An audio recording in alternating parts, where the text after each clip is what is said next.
guard against the acquisition of unwarranted influence, whether sought or unsought, by the military-industrial complex.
Okay guys, the intro finished, so we are live right now. Welcome back everyone. Now is back. We're having a discussion about COVID-19, the coronavirus. This is kind of like a public discussion from the COVID-19 Discord server. Anyone can join in. You can find the link below the stream to so you can jump in and participate. Please help us share this around. That's what we depend on. You guys all know we are dealing with shadow bans and a lot of censorship surrounding this subject. Whether you are trying to get governments to act more on it, or you are trying to say like they're overreacting and there are too many rules and we're like losing our rights. Whatever you're doing, this subject is being heavily censored and pretty much only allowing the information coming from like the so-called like the official sources, their accepted sources. So we depend on you guys to help us share this around.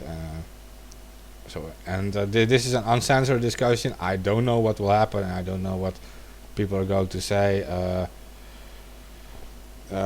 Just to enjoy. So I don't know. Let me just start it with a banger here. Metro.co.uk, theory coronavirus leaked from Chinese lab no longer discounted. Ministers fear that the coronavirus may have originated in a Chinese research lab and not a wet market in Wuhan, as widely suspected. According to the Mail Online, Sunday sources are entertaining the possibility that COVID-19 may have leaked from a research facility in the Chinese epicenter instead. So it's no longer a fringe theory that this virus may have leaked from a lab. And the funny thing is that they've been saying that it's impossible for a virus to be created. I've been seeing that a lot in the mainstream media from a lot of these quote-unquote journalists. But you know, we've had the capability to create viruses since at least the 1990s. There was a scientist in New York who created. You fell off. Who recreated polio after basically it's not just leaked from a lab, and again, in 2003, 2004, when SARS leaked, you know, it leaked 3 out of 4 times out of a Chinese lab. So, just to kind of throw that out there to start the discussion, it's not crazy to say that it leaked out of a lab. I thought it was like the first information we had about this entire virus, that it like leaked from a lab, because it spread to the meat market first, and they said like, okay, perhaps these employees of this lab that was like next to the meat market took it back home, right? So Yeah. Yeah, well, we discussed in the show that a South Chinese scientist had a report where they said that there was two employees in the Wuhan virology labs. There's two separate labs in Wuhan. Um, One is for the CDC, the other is a BSL-4 lab. But anyway, they said that So they were level doing 4 lab is like a heavy secured lab, and it's like where the walls Right. are literally like attached to like the floors, like they're like all made of metal and stuff. Super heavy secure. Go ahead.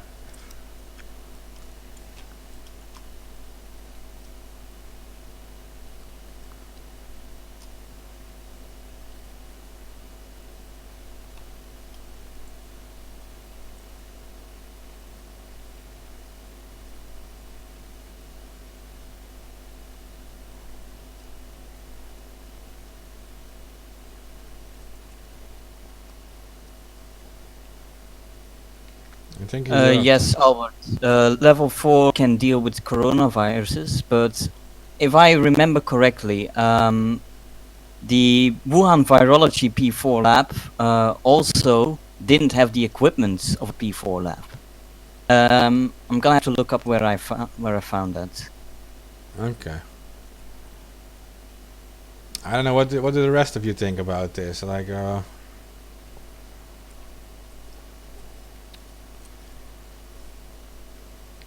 what is the reason we are dealing with this whole situation? Like leaks or like on purpose or? I'm pretty confident it's an accident.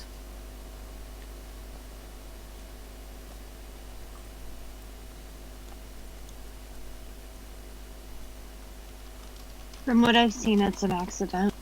I haven't seen anything otherwise to suggest, but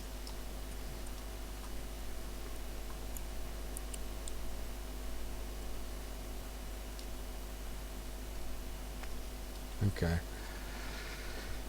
Okay. Well, regardless of that, we are dealing with it now, and it's like in 198 countries now. So governments are all dealing with this in different ways, but many governments, especially like in the West, are like putting countries in a lockdown. I'm not sure. Do you guys think that they are overreacting, or is this necessary?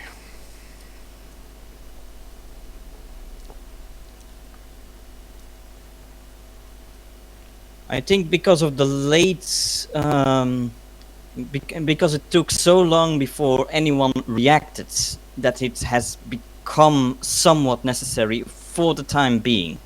The longer it stays, the less necessary it becomes, I think. Or at the very least, the more dangerous it becomes. agreed. Okay. I think the nefarious part is the way that it traveled.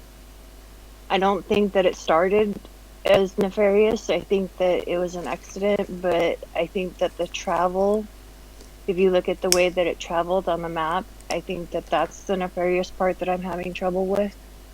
But yeah.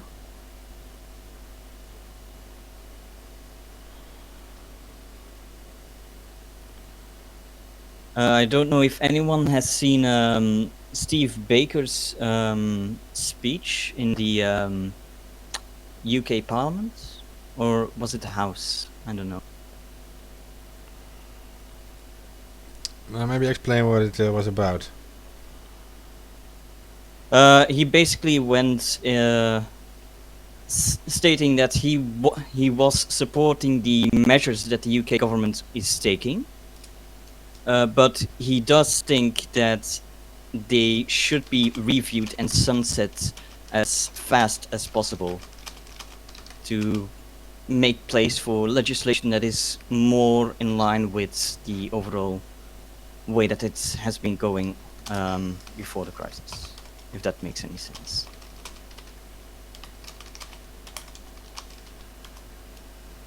Okay, I think that most people were like all busy with how Boris Johnson would survive the whole in the UK would survive the COVID thing. I think it's actually going better with him, but it was like a 50-50 thing. I think that's like pretty much the only information I've gotten out of the UK, just from the mainstream.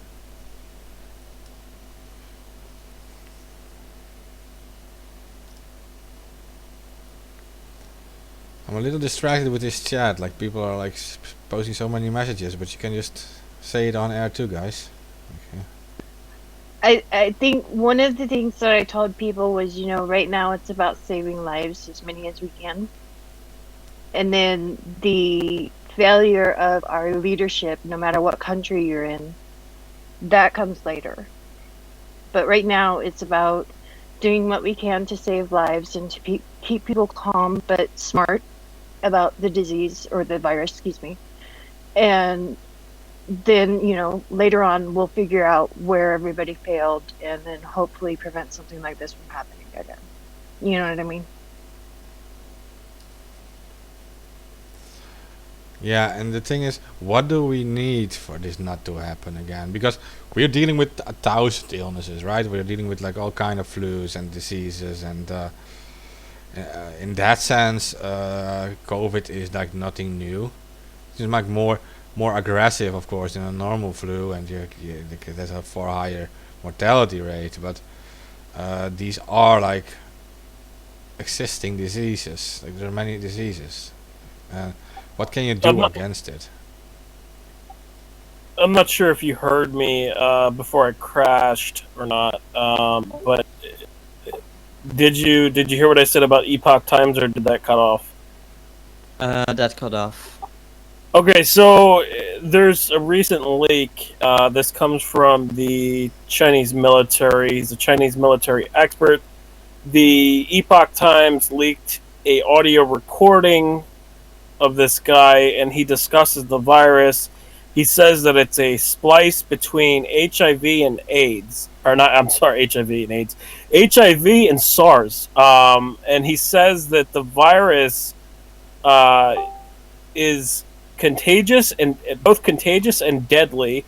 He says that there's no way we will have a vaccine or cure for this, and that, I quote his words, "We seeded our own destruction." So you guys are a little bit more optimistic than I am with this virus.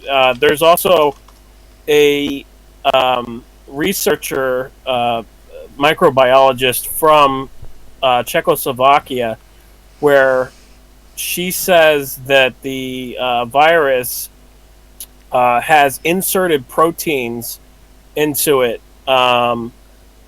It's a very interesting interview that she has. So I highly recommend you listen to her interview. It's Sonia.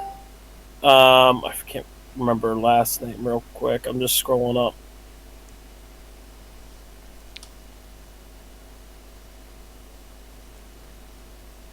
Didn't we have her on ABB before, AK?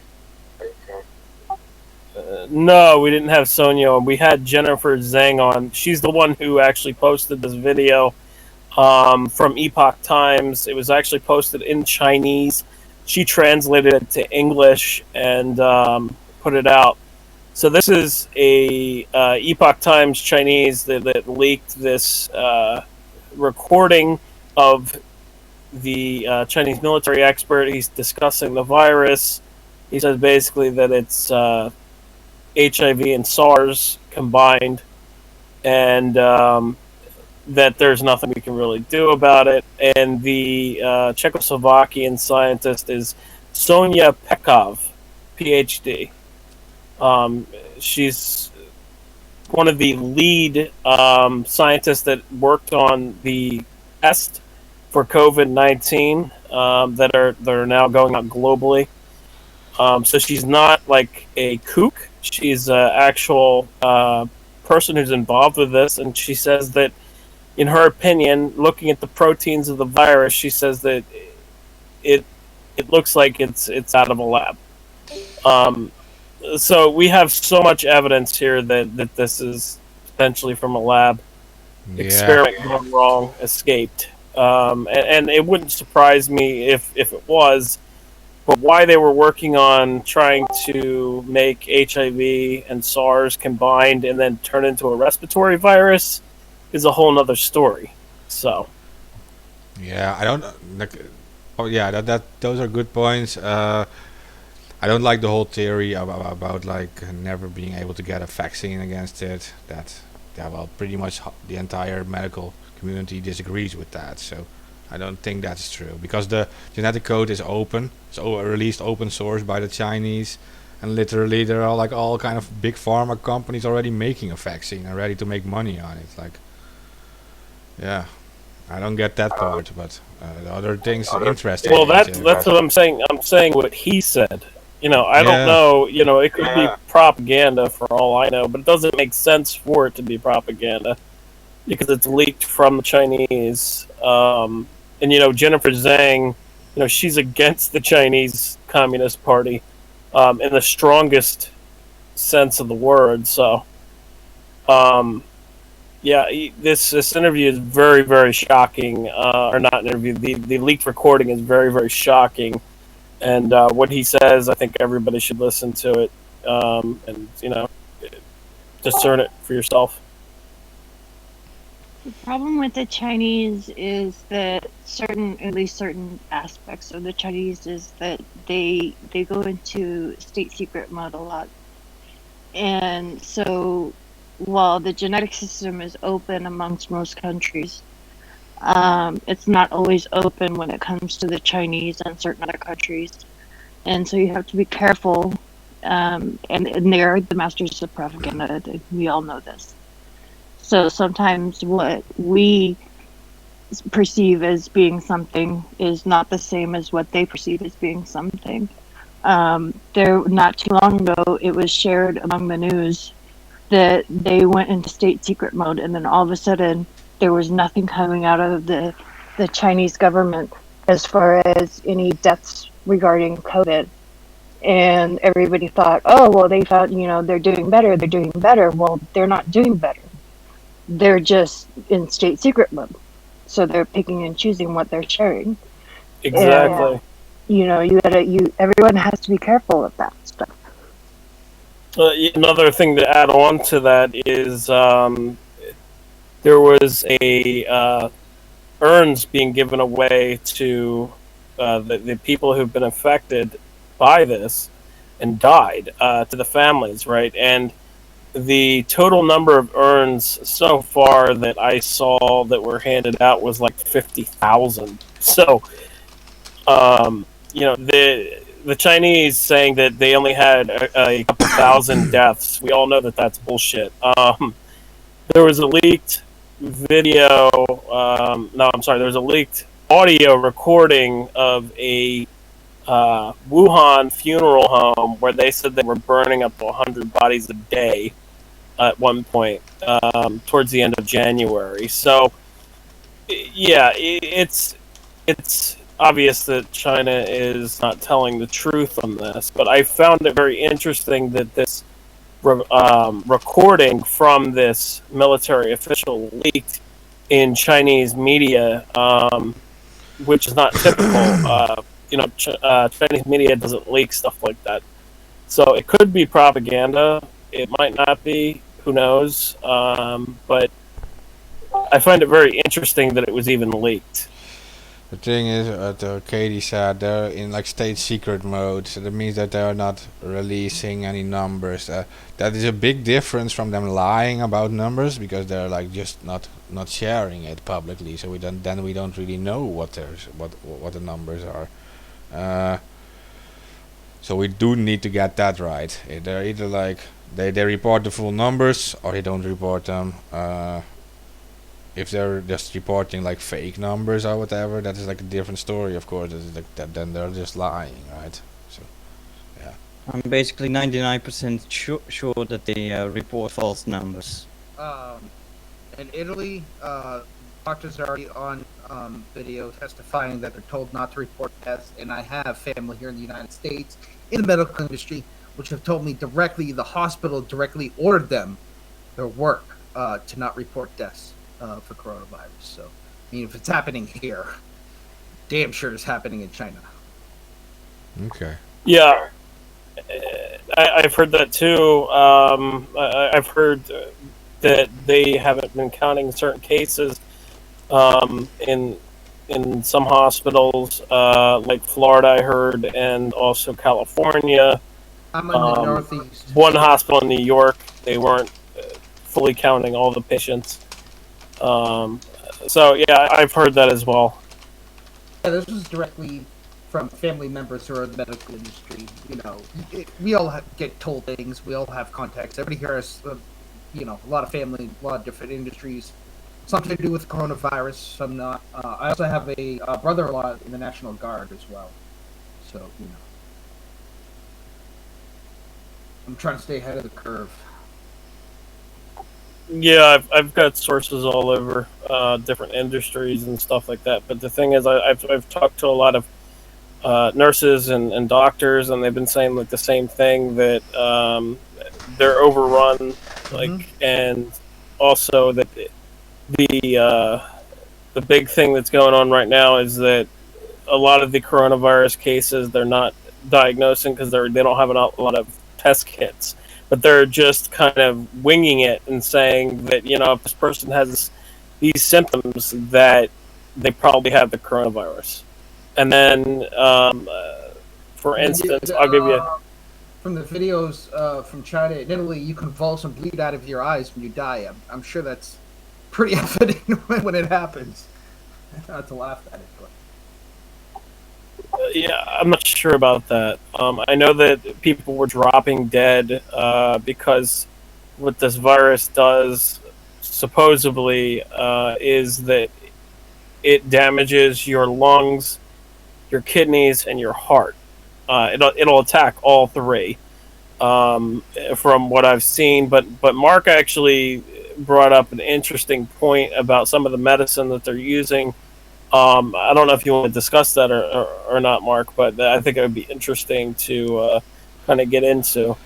Yeah, well, I think we should, because we never read this mean- anywhere, and it is like mainstream is not reporting it, but it is a fact, and that is if you look at the Worldometer site or even the Johns Hopkins University site, you can see that the number one pre-existing conditions, the number one amount of deaths with pre-existing conditions, that is the number one pre-existing condition is the cardiovascular diseases, right? Now, they are treating worst case scenario COVID patients with two anti-HIV medicines, ritonavir and lopinavir, and the ritonavir has as one of the major side effects heart problems, heart rhythm problems. Now, then it is interesting to see that so many people with cardiovascular disease die, and this is a very dangerous theory to actually have, but I think there is some evidence for it, and that is that this medicine, ritonavir, is not a correct medicine to use right now, because it causes these side effects. Talking about the numbers a little bit, I recently sent an email to the Belgian government asking how exactly they determine whether someone died of COVID-19. And I'll basically just read out the translated version of the answer I got. A test examines that the patient has the infection. This happens before death, not after. When someone is a carrier of the virus is present but has not affected anything. This is established by the symptom comparison and studies to exclude one from the other. This data is then stored in a database of doctors.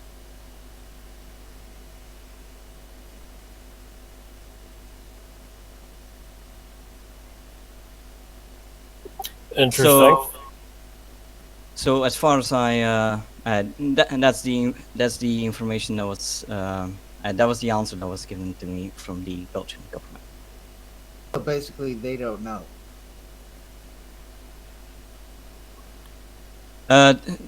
They don't fully know. They test it before they die, So that's the first thing. If someone is a carrier, they are looking at the symptoms, and Yeah, depending right. on the symptoms, they do it. So you can have symptoms but die of something else, and they will register it as a Yeah, I COVID-19. know. I never, That's what I get from it. yeah, I never liked that because that's like saying, well, I got shot 12 times in the chest, but I died of bleeding. It's like, no, you died because you got shot 12 times in the chest. Hmm. There is also a little bit of research, but I don't know in how far it goes.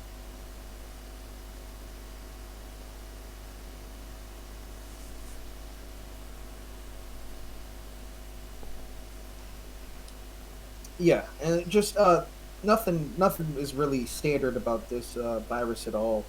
I mean, it just screams. I don't want to say the BW word, but I mean, what other conclusion can I have for it? I just can you name anything natural about this virus at all? At all?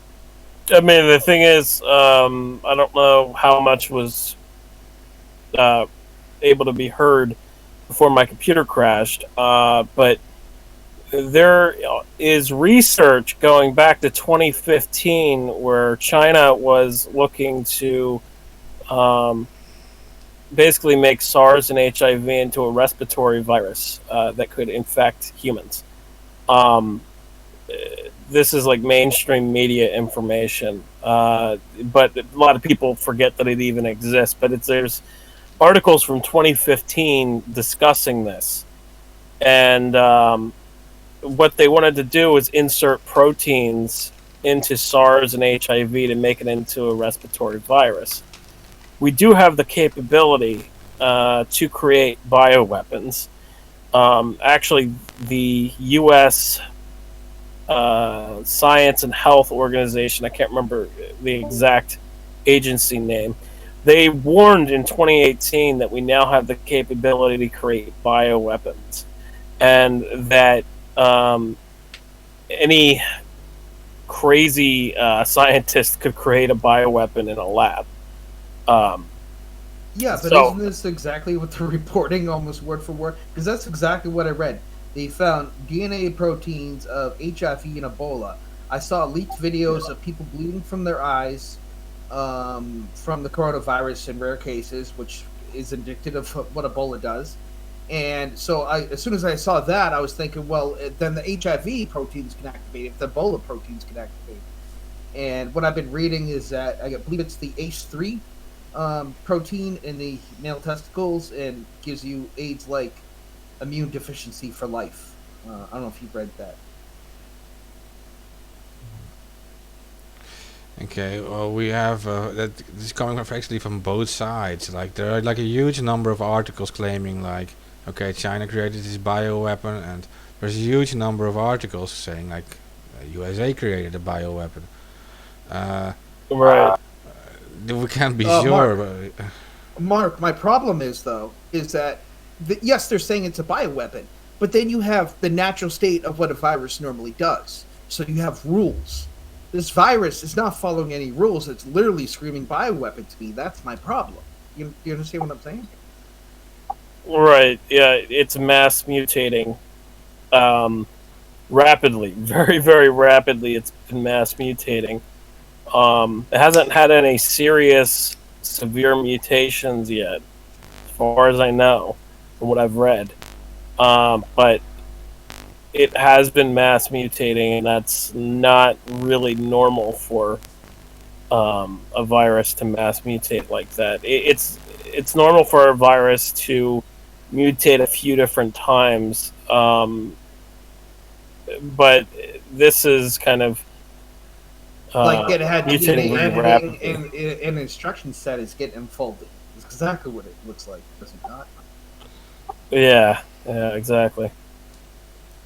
Because see, and a lot of people don't understand. Like, oh, why would you infect your population? Yes, you would want to infect your population first if this is a bioweapon, because you want the patient zero strain. Your greatest chance of being immune to all mutations in the future is to have the patient zero strain. That's why they're going after these antibodies and plasma and try to find that patient zero strain right now, because it has the best chance to be immune from future mutations. So if you were to release a bioweapon, would want to release it on your own population. You don't want it going around the world and coming back. Because by the time you got the antibodies, by the time it came back around the world, they'd be all but useless for that one strain and mutation. That's so. I don't know if that makes sense. Yeah, I really like. I don't think that this. I don't think it's a deliberate action. I think that it was an accident. I don't think that they really wanted to release something like this. I think that they just wanted to do research on it.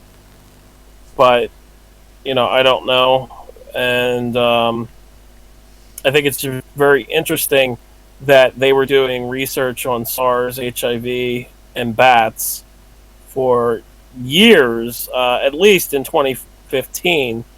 And, it really brings up the question for me. Maybe when SARS leaked years ago, it was because they were doing this. And it might have leaked the same way. Oh, they just contained it so it looked different. That's what you're saying. Well, no, they contained it, but it did escape and it did cause damage. And they admitted it in 2004. They said that it was an accident. It was leaked from negligence of CDC, Chinese disease control employees. So, I mean, they admitted it. So maybe they were working on the same stuff in 2013 and 2014 that they were working on in 2015. I mean, that's the way I see it. It makes sense to me. Well, it makes sense if they're using Chinese-made bio lab equipment. It probably broke down. Well, Wuhan, no. The virus before SARS, it didn't escape from Wuhan. It escaped from another lab. The Wuhan Virology Lab is actually brand new. It's like only a few years old. It exists since 2015, the Wuhan lab. What, the Wuhan Virology Lab? Yes, since 2015. No, you're thinking of the Wuhan CDC lab. There's two different Wuhan we can all labs. agree that those labs probably existed secretly a decade before, so this is a moot point. Well, no, because the one they just they got okayed in 2018. Yeah, Trust me, that I've it was done probably so around much since research on this. 2008. Dude, I mean, these are how secret government programs are. Yeah, this is true. Probably already they asked for like permission like years after it's already done. Yeah. I mean, I wouldn't put it past them, but I mean, as far as I know, and what's factual is that they asked for permission in like 2018 or 2017, one of the two. Well, I see what you mean now. I'm reading it now. It's from January. Yeah. I'm Right. reading it now. It says China's first biosafety level 4 lab. That's what this was Oh, about. safety. I feel safe. Don't you guys feel safe now?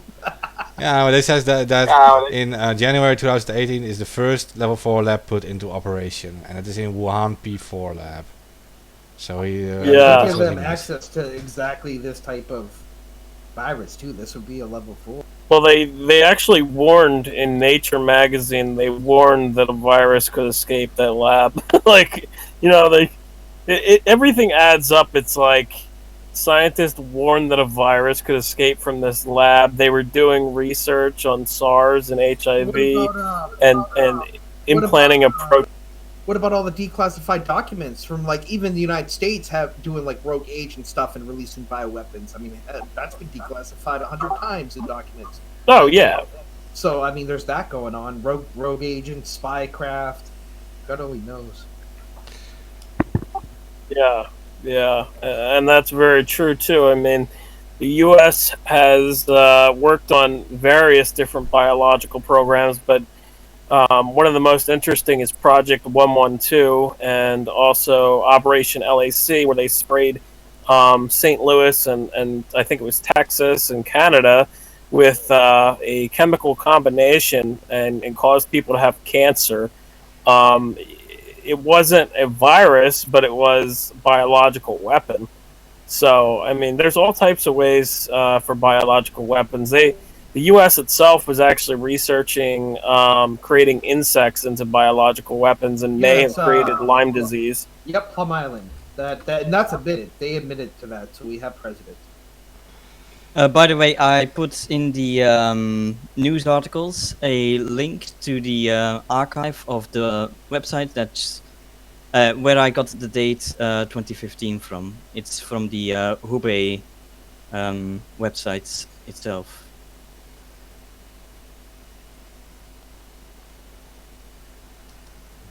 Okay. So there are some others who want to talk also. They're testing now the mic work. Is it working for you now? We are all black.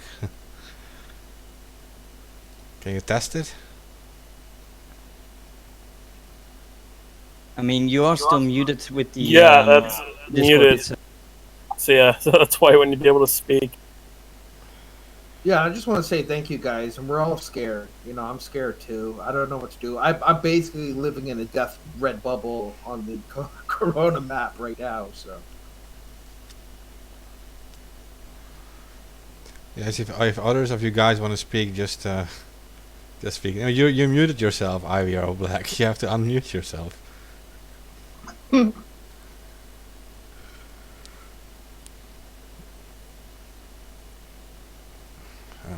We can't hear you. No. Okay, try restart Discord if you have all the settings right. That's weird. oh, you have to choose a push a talk button, or it'll automatically mute you. Go to your settings. Because you did that. Yeah. It'll keep you muted unless he has one chosen. He has to choose a button. No, it was working for him. In the AFK. Well, okay. it's a different setting there. Oh yeah. You maybe set the button to speak.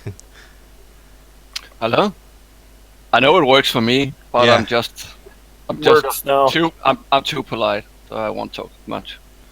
You should, because if you don't, like, there are people in here, especially like AK and like myself, we will talk for hours if no one interrupts us. So you have Make to. that sound bad. Yeah, some people just want to listen. And I mean, see what I other guess people if you are- really want to hear me for fucking 2-3 hours, but I mean, I would like kind of just hope that somebody else would interrupt. All right, I'll interrupt. AK.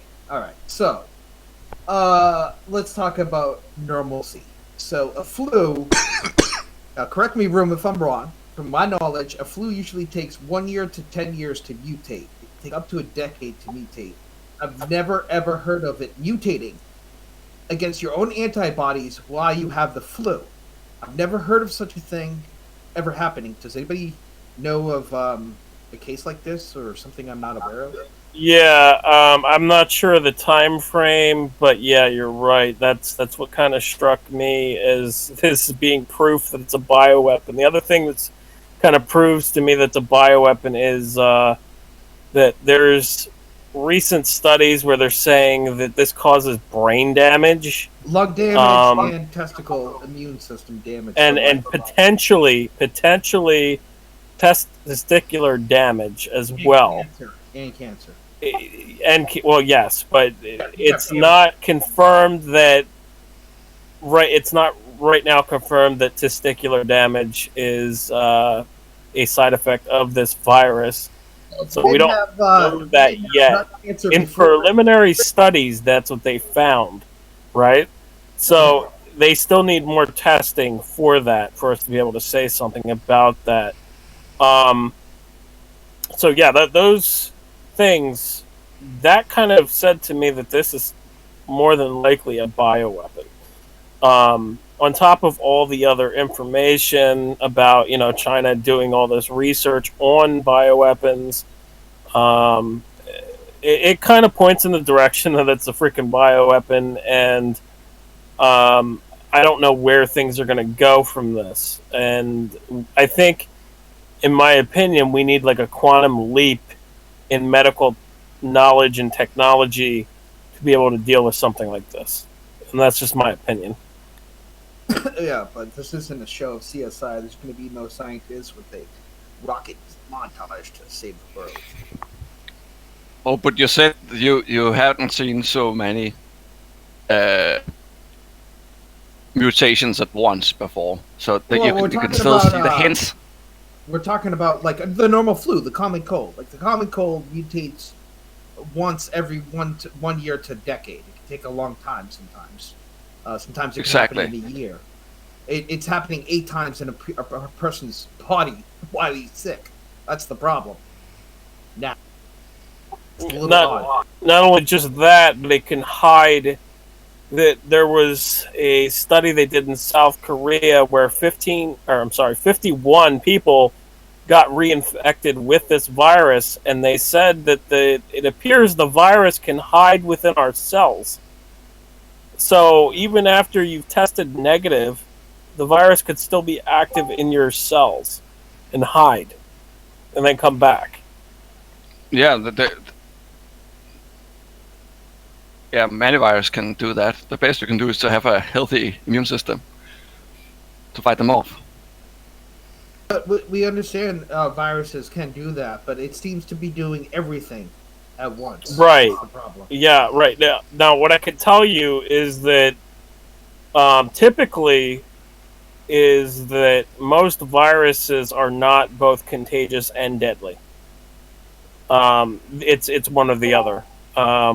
There are exceptions throughout history, like the Black Plague, but most viruses are not both contagious and deadly. And the Black Plague was flu. Well, Spanish flu too. The Spanish flu and Black Plague. Those are the 2 exceptions. But this virus. This is Spanish flu. This is Spanish flu strain number 5, so it is the same family. Essentially.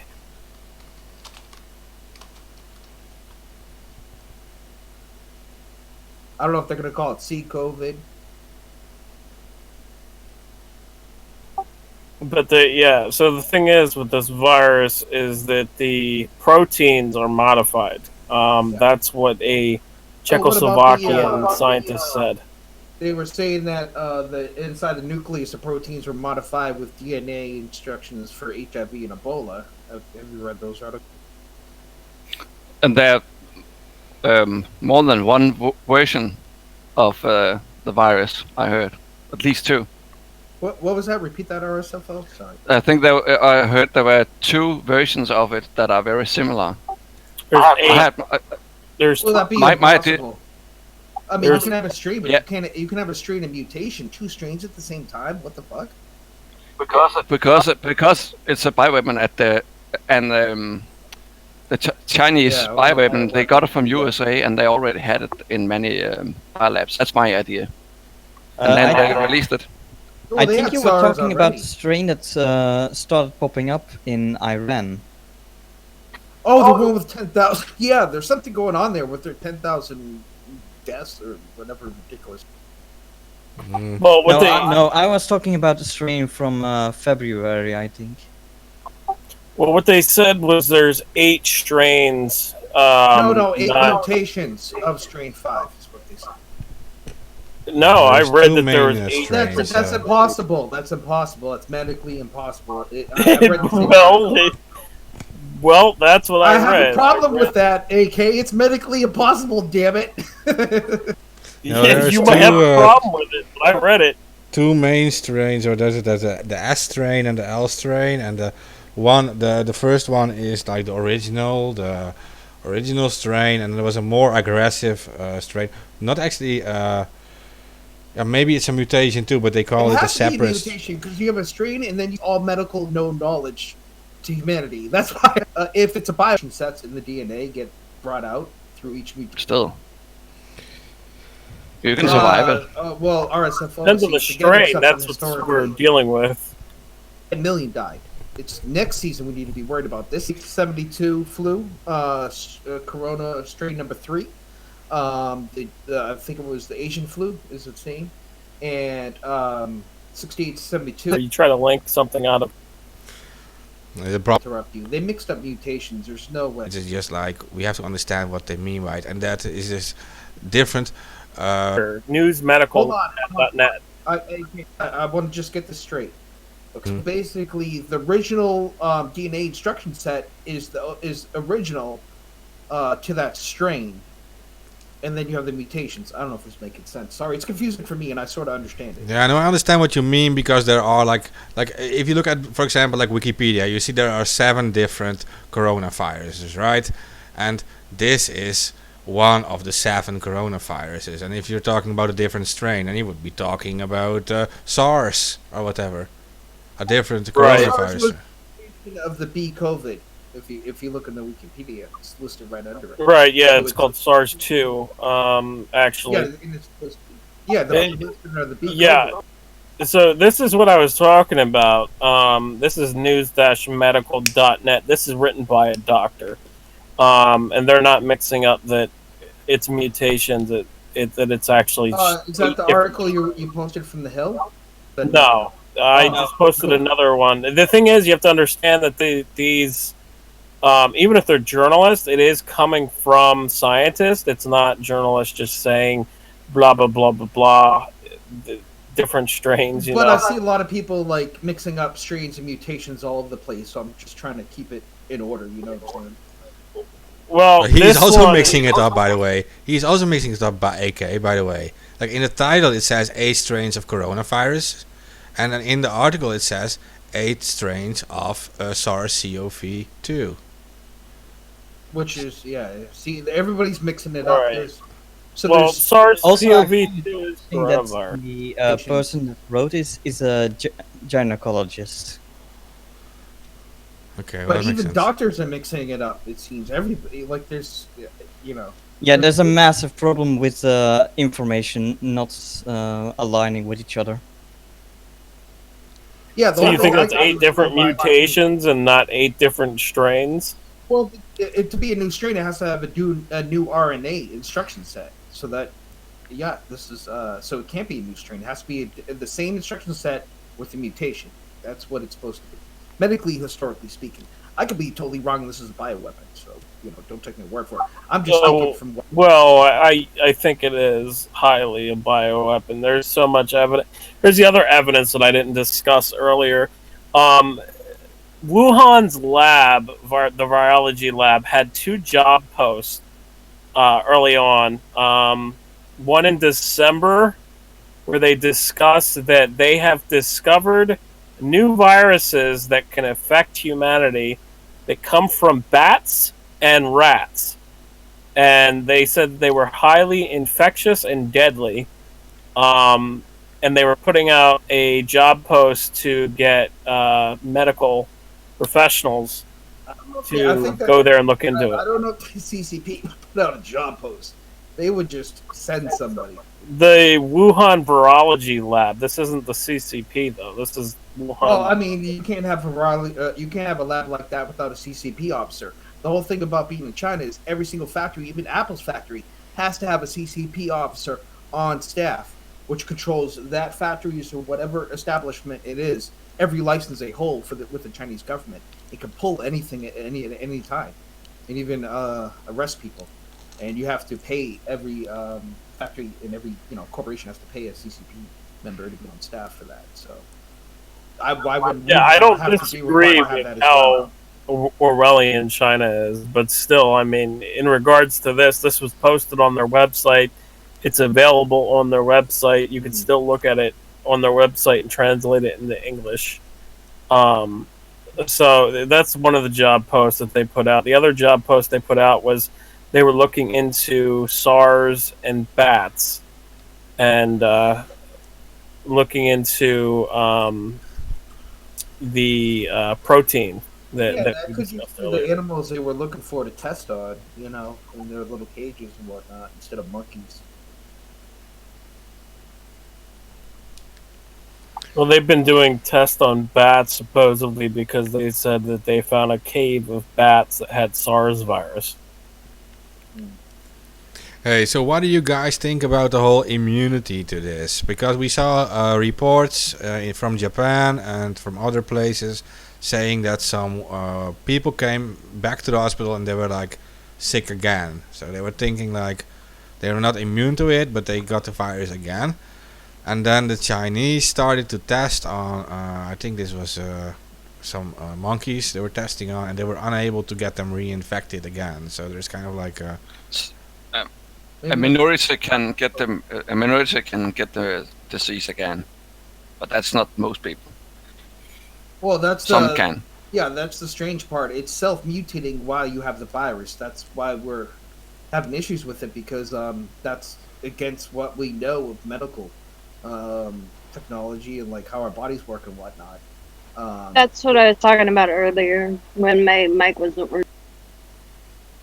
Yeah, you're supposed to be immune for life as soon as you're done with the flu. It can't mutate and reinfect you. At least for a long time. I mean, like with measles, for example, there at least a decade or maybe two of immunity. Measles, if you catch it, a human like I did when I was a kid, I'm immune for life. Yeah, but that's what they believe. That's what is believed, like generally. That maybe that's true, but because they said like we have to do two immunization, two vaccines, right?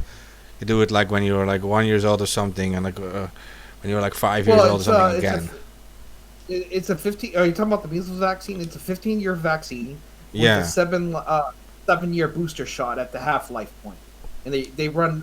So you have to get it every 7 years, and if you don't get it every 7 years, the problem with measles is it turns to mumps, and if it turns to mumps in males, your testicles become gangrenous and have to be cut off.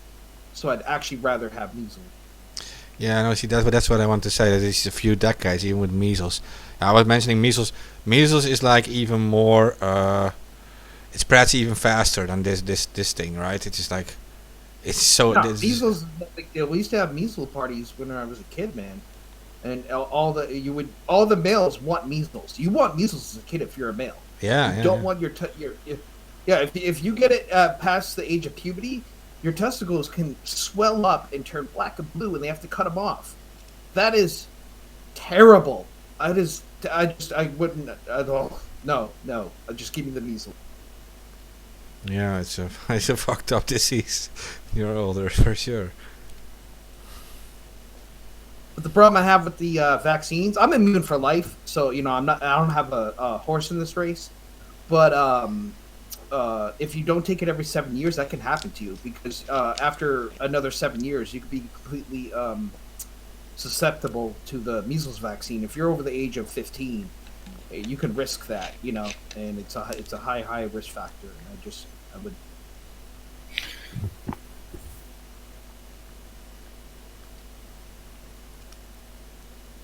But speaking of vaccines, right now flu vaccines are only 10 to 15% effective.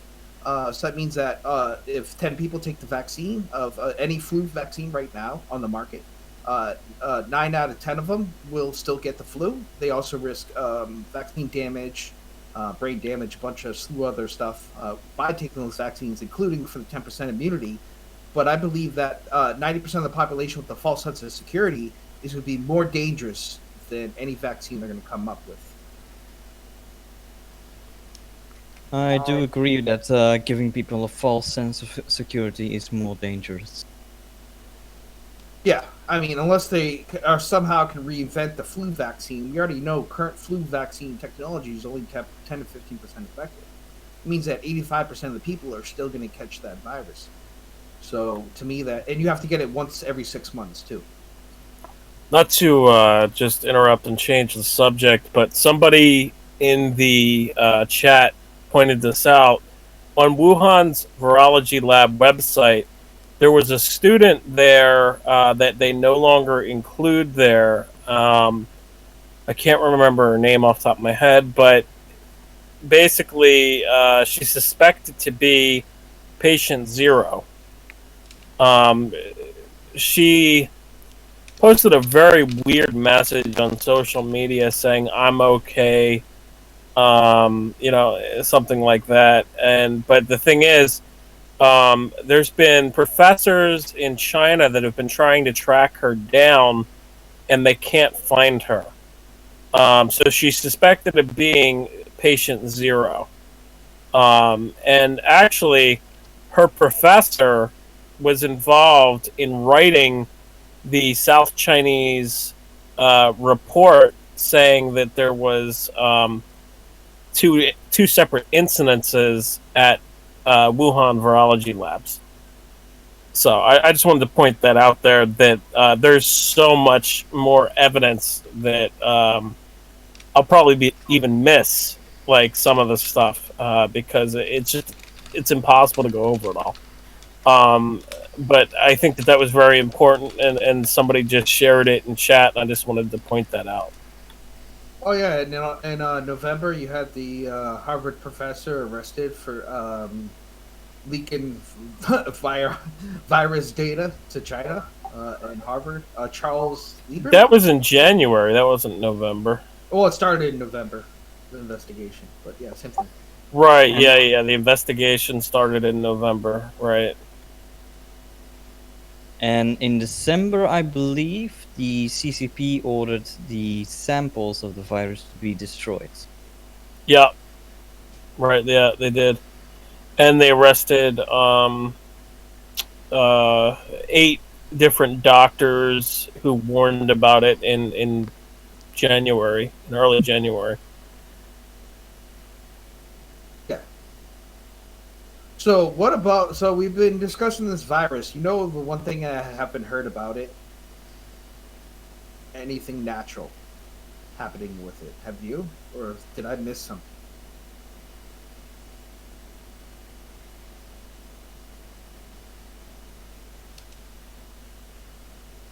Yeah, that's what I say too. It just seems so unnatural. There's too much here with this virus. It's both deadly, contagious, and causes basically the Self mutates. the most damage it can to some. How does a self-mutating virus not scream that the DNA has been fucked with? I mean, sorry, pardon my French, but I mean, come on. I mean, I say know. fuck all the time. Fuck, fuckity, fuck. Yeah, you know? but I'm not gonna do it on the show. I have respect for him. Respect. We Danes say it all the time. Yeah, but I'm still gonna respect you whether you like it or not. So shut up. By Philip Coyle, the link that the person just put in the chat about I found the source of the coronavirus. That's where you can get that information from. He discusses it in his video. He does a very good breakdown of all the information. And you can go into his About Me links or whatever on YouTube, and you can see. I knew this thumbnail. Yeah. The thumbnail caught my eye. I watched it like a week ago. Okay. Yeah, I just wanted to say that because somebody said, where can I find that information? So. Yes. Like, nothing screams natural about this. It's a bioweapon. Yeah, that's the way I feel about it too. Also, the way that countries have reacted to this, locking down everybody, that's basic protocol for a bioweapon being released into the public. Just I mean, and they're projecting 50 to 80 million people dead in 5 years. That's a lot of fucking dead people. It could be more, but now Russia, Iran, and China have publicly stated that it is a bioweapon. They wouldn't just say that. I have the tweet. Right. Yeah, they've all said it was a bioweapon, but they blamed the U.S. They didn't blame China for it. Because the bioweapon does come from the U.S. ultimately. The Chinese got it from a lab in U.S. Well, they probably got it from Harvard. Well, Francis Boyle said that they got it from North Carolina and actually bought it. Well, I mean, we sell dead baby parts. Why wouldn't we sell dangerous bioweapons to China? No, that's interesting. I didn't hear It was that supposedly interview. an illegal purchase. Yeah, right. Well, there was okay, so there's been several cases in the U.S. where Chinese nationals have been caught smuggling out virus material over the past couple of years. And also, there was a case in Canada last year where coronavirus material was sent from a Canadian lab to Wuhan. And the couple that was involved with that was arrested for it. and charged with like espionage or something like that. I mean, if that vial just broke, Right. Yeah, right. No, yeah, exactly. That's the thing. It's like, shipping these this types is of the scene out of viruses. 12 Monkeys where like the TSA worker uncaps it and shit and smells it. Yeah, or you could just say it's the movie Contagion because I didn't watch it. It's surreal. well, the movie Contagion, the virus is actually a coronavirus. Number one, it comes from bats. Number two, number three, it comes from fucking China. So I mean, it's like literally like predictive fucking programming. Like whoever wrote that movie, you were dead on accurate. Oh yeah. Well, I mean, they do the 50 million that died for the original Spanish. Right, and I'm not 100% sure, but is the Spanish flu classified as a coronavirus? Yeah, strain number 1. It's the OG, the original. Okay, yeah, okay, all right. Yeah, I wasn't the 100% RNA sure on that. can be traced directly across the strains from that original strain, and there's nothing known before it, so it's strain number 1.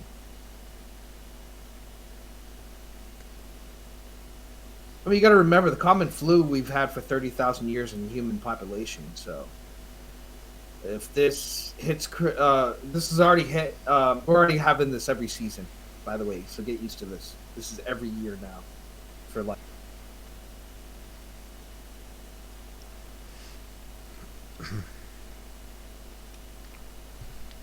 Yeah, so this virus is going to be here forever. Yeah. Yeah, that's what they pretty much all say. Okay. Yeah.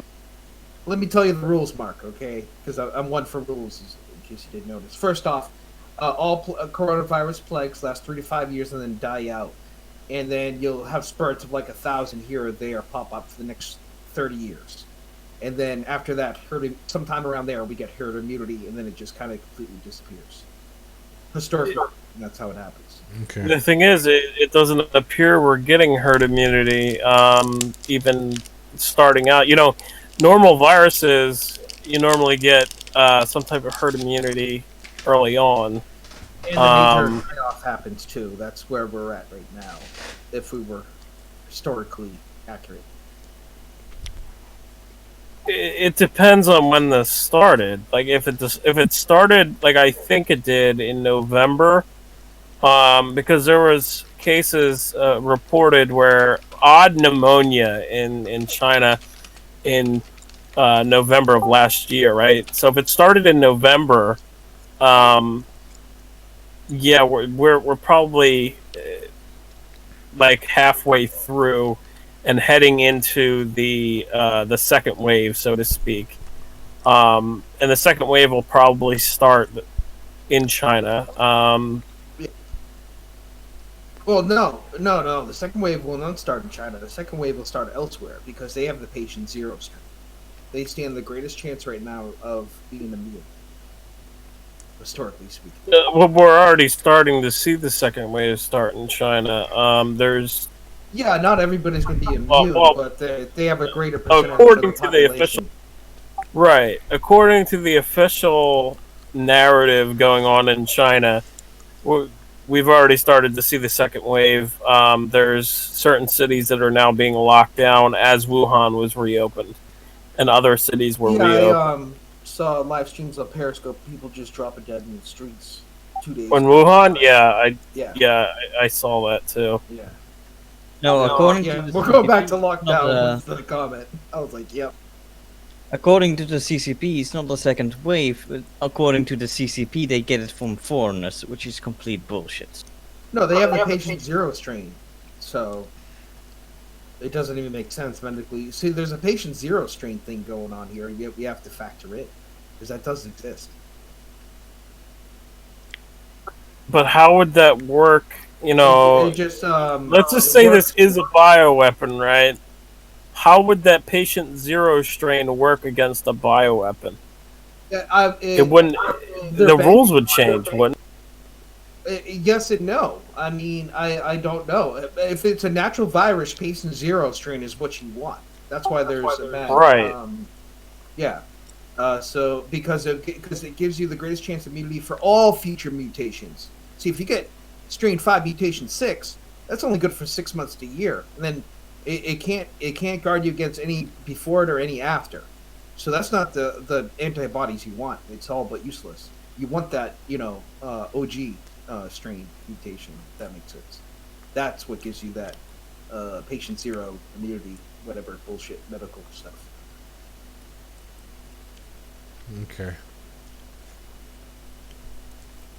So If you're going to release it, so if you release it in your population, say the United States wanted to release a bioweapon, our greatest chance would be infecting our own population first, because the last thing you would want is to release it in China, have it go around the world, then hit the United States, because you're going to have 10 times the amount of deaths if you do it like that. If you affect your own population, you have 10 times less death. Seems to how it goes. okay, so typically these coronaviruses, they show up during winter times, right? And I've heard so this guy, he is the head of the ICs, intensive care in my country, and he said like because at the beaches, right? The beach exploiters, the business people there, they want to like open the beach stands in the winter and say like, yeah, because we lose our money now and no one can go to the beaches, we will open them in the winter. So, and this guy who was like the head of the IC, he said like, yeah, but probably this virus will get a little less during the summer, but we will see the new wave coming in the winter. So it's actually a super bad idea. We're going to have to live with this virus for a long time. So when he said like, so that the second wave will start this winter again, we will see like a new wave. What do you think about that? Well, that's the second mutation, and they're basing that off of the historical medical for the second wave being 100 times deadlier. Yeah. What they tell the public is this is preschool. We're in kindergarten right now. Yeah, if you compare it with like the Spanish flu, like in history. Well, not just the Spanish flu, the Asian flu is 68. There's one in 34 as well, and then whatever in the 80s, and now we're at strain 5. So strain 1, 2, and 3 did that. I'm not too sure about the history of 4 and 5. I know we contained 4. I mean, not 5, 4. So. Yeah.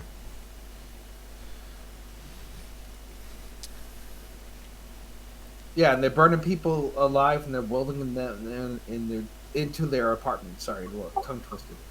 Yeah, I saw. Okay, so I saw a recording that Radio Free Asia published, and basically they said that they were burning people alive in China, and that there was recordings of people screaming like as they were getting fucking burned. I saw a couple of interviews with doctors from China, and they said the same thing. I have a screen cap of it. I'll try to find it. Yeah, it's crazy, man. Like, and we did see that the police were literally welding people inside their homes to keep them inside. You don't do that type of thing unless it's a bioweapon. You don't shut down countries and lock down whole countries and tell people to stay inside, wear masks, unless you're dealing with a bioweapon. You know. Well, I mean, look at Italy. If you're over 60 years, I mean Spain. If you're over 60 years old, you're left to die. If you're obese, That's you're Italy left to die. too. Right. No, Italy it's 65, and they haven't done obese, and they haven't done asthma and diabetes. In Spain, if you have asthma, diabetes, you're left to die. Yeah, I've heard that too. But yeah, Italy they have a rule now. If you're 65 or older, you no longer have a chance to even get past this and live. Basically, you're being left to die. Read that caption. Yeah, that's the Epoch Times. That's the thing again. You know the Epoch Times is Chinese media, and No, it's not. Epoch Times is against the CCP. In fact, they've been fighting them for years and have had their presses burned. right, but they spycraft still and the whole publish in Chinese. Yeah, right, but they still publish in Chinese. Yeah, but they're based in New York. You know that, right? They're a New York company. Right, but they still publish in Chinese. Yeah, against the CCP. Yeah, exactly. I don't know if you know that, but yeah.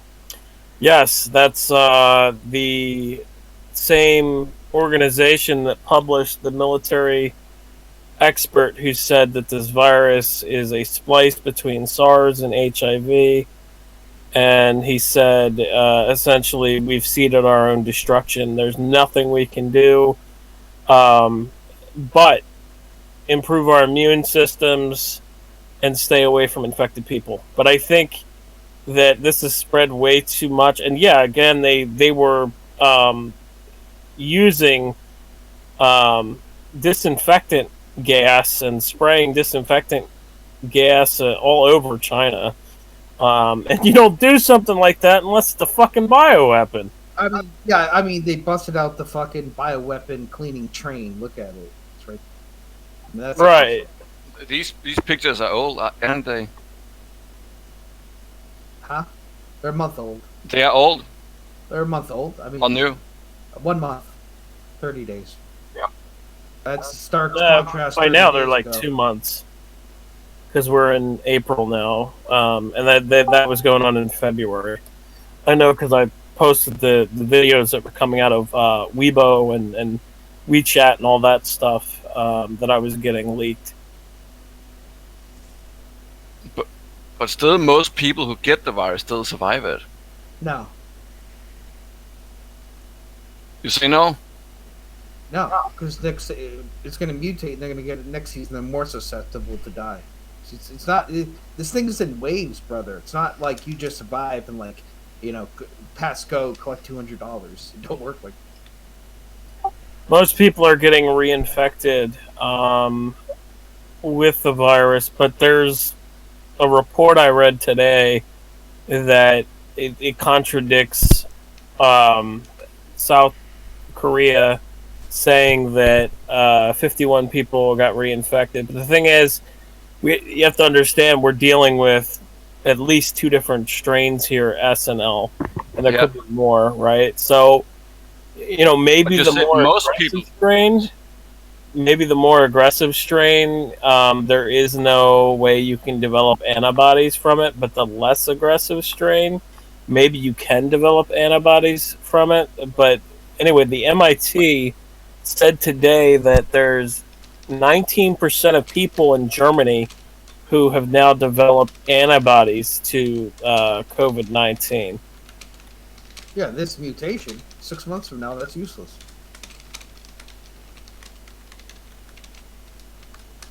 Yeah, that's the other thing. I mean, if they do develop a antivirus, oh my god, if they do develop a vaccine for this, right?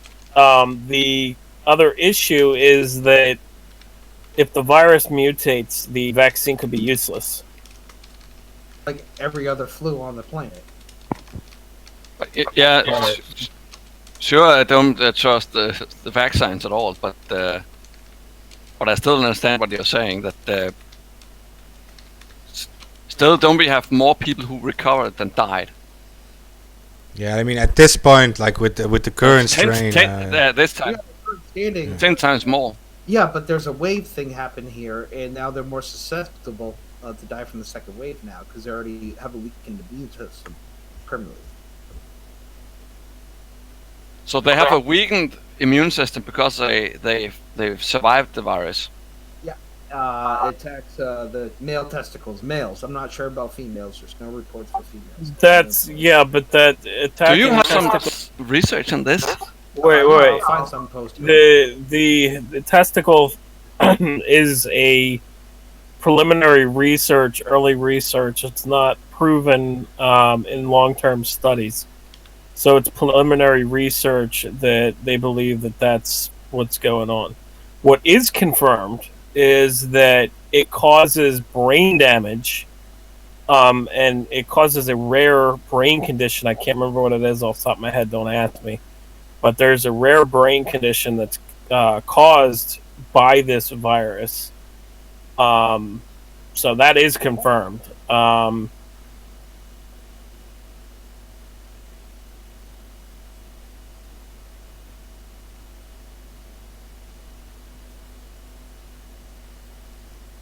So you get a compromised immune system through the lymph nodes in your testicles, and erectile dysfunction, and cancer.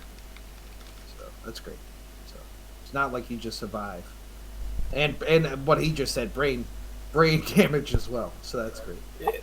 Yeah, if they do actually confirm that testicular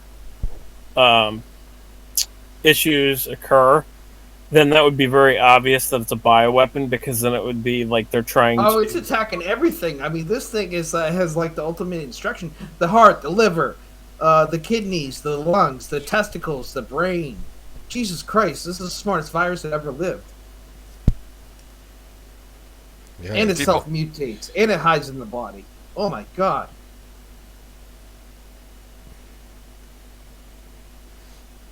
Yeah, exactly. That's why I think it's 100% a bioweapon.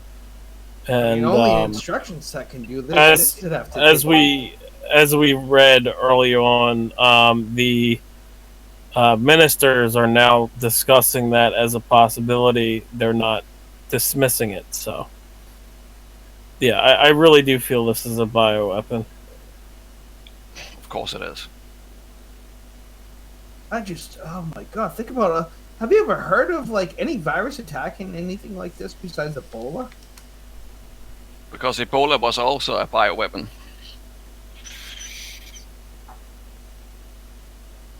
Not sure about that. Yeah, they used to cart dead bodies with Ebola and fling them over the Cascades.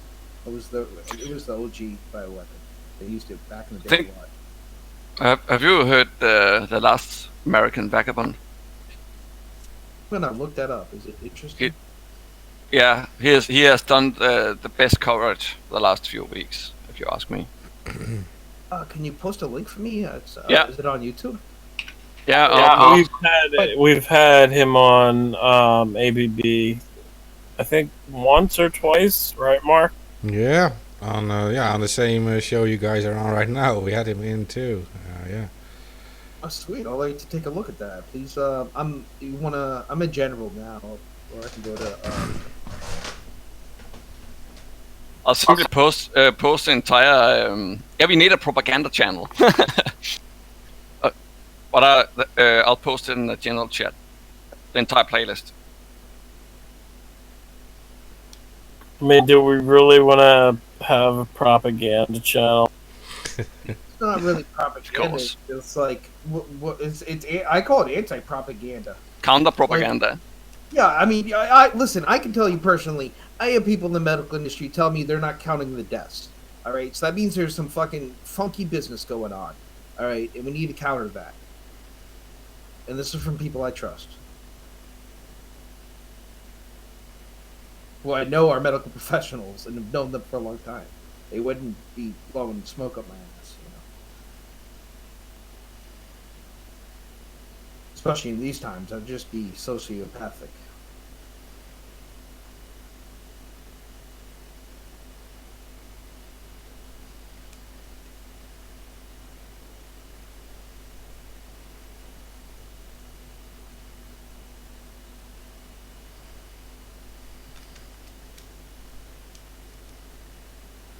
The thing is, there's so much going on, and the cases are starting to go up very rapidly now. We are past 1 million cases now. I think today or a few days ago, we reached 100,000 plus deaths. Yeah, you know about critical mass, right, AK? Well, yeah, we haven't reached critical mass yet. I agree with.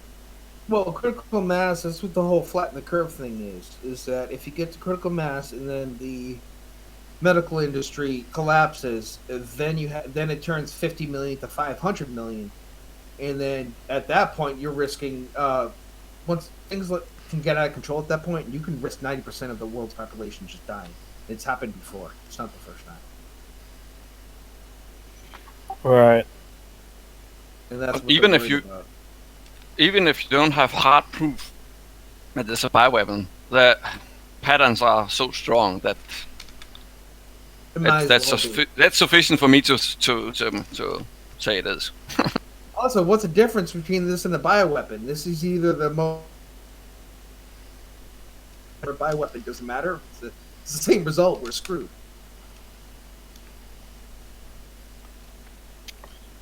I'm not so sure we are so screwed yet. Well, you know what? I'll give you the hope. It can mutate benign, and let's all hope it does. It happened once before, so let's. I'm betting on.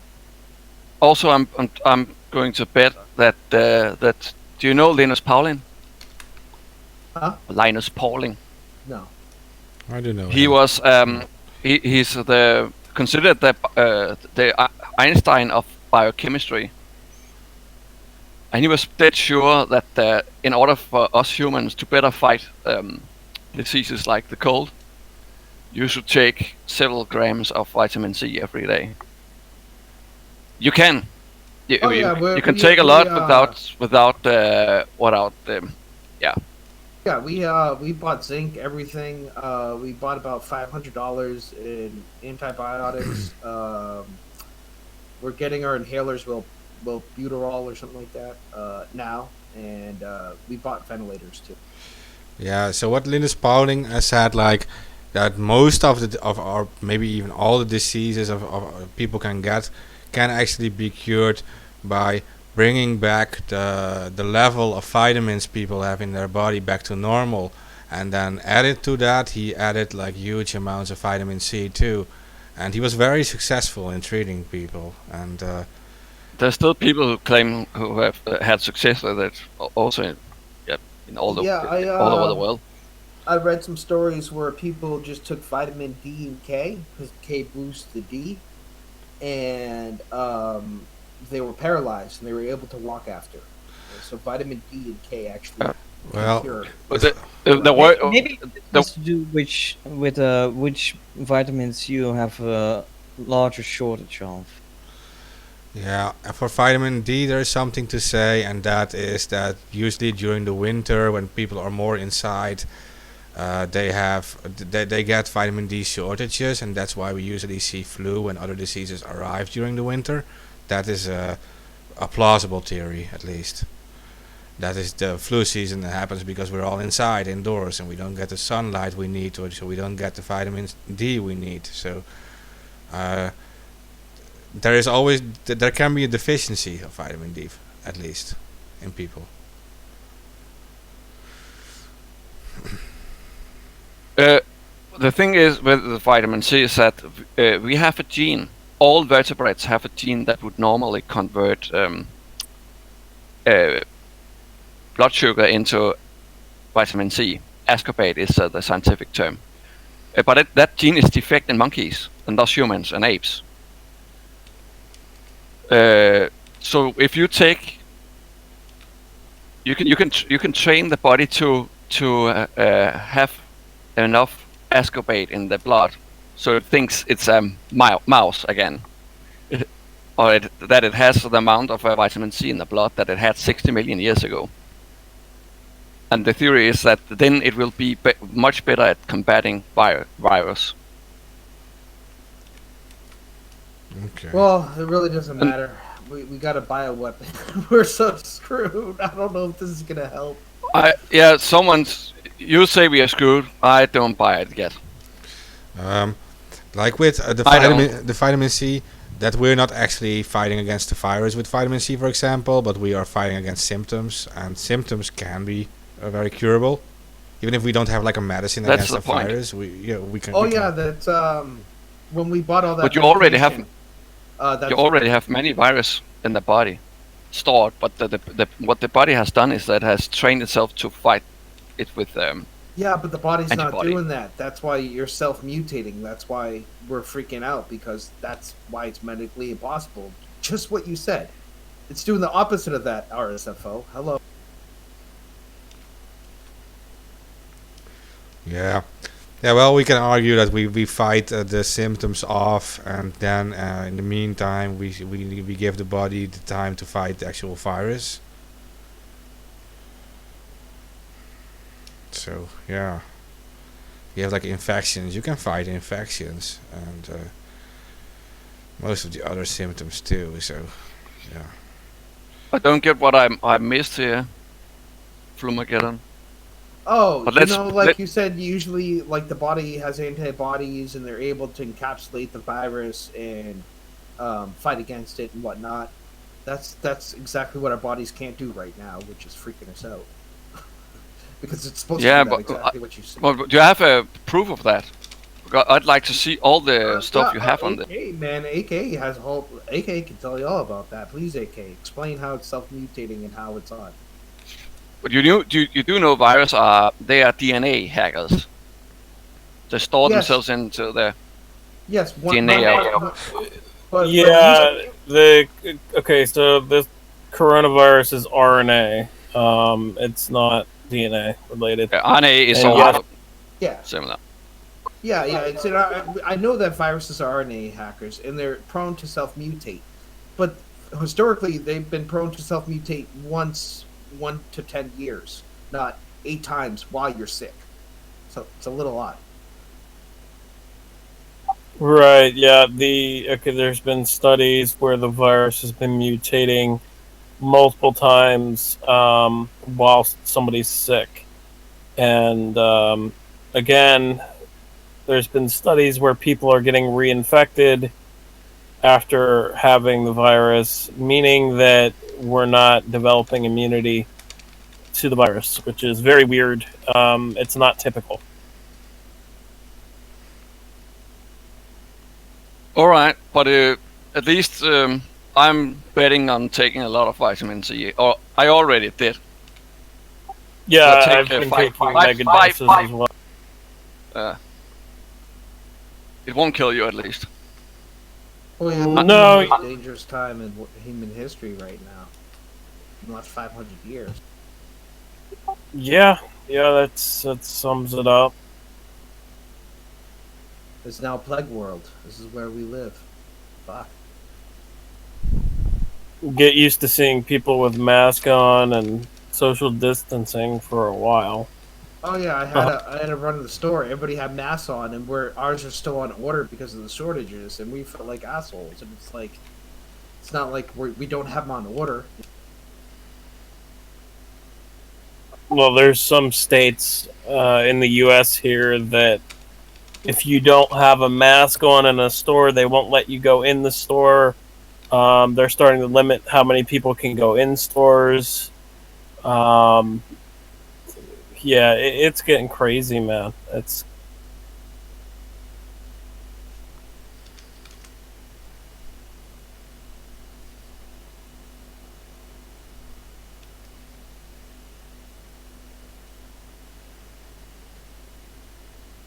There's some dead air, guys. Just yeah, all of you can just. Speak I'm whenever looking. you want. I'm looking up information on the updates for the coronavirus right now.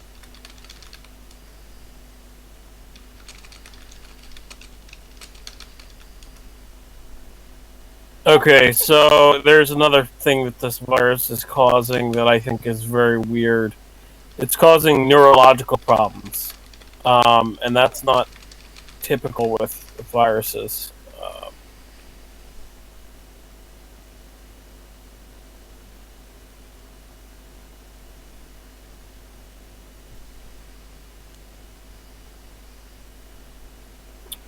See.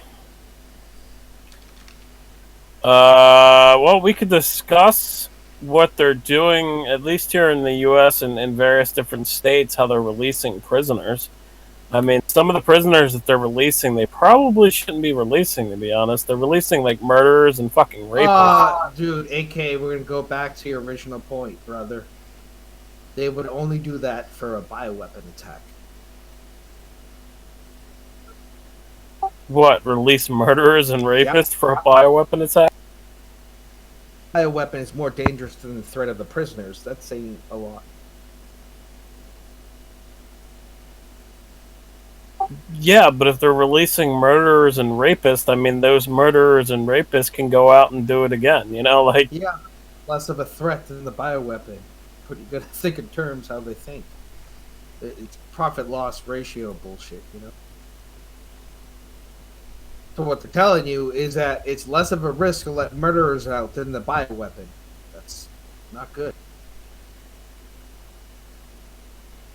interesting thought. I mean, I guess, but in my opinion, I mean, it's not the smartest idea to release murderers and rapists who can go out there again and kill and rape. I Well, mean, they have them at the top. The 0.1%.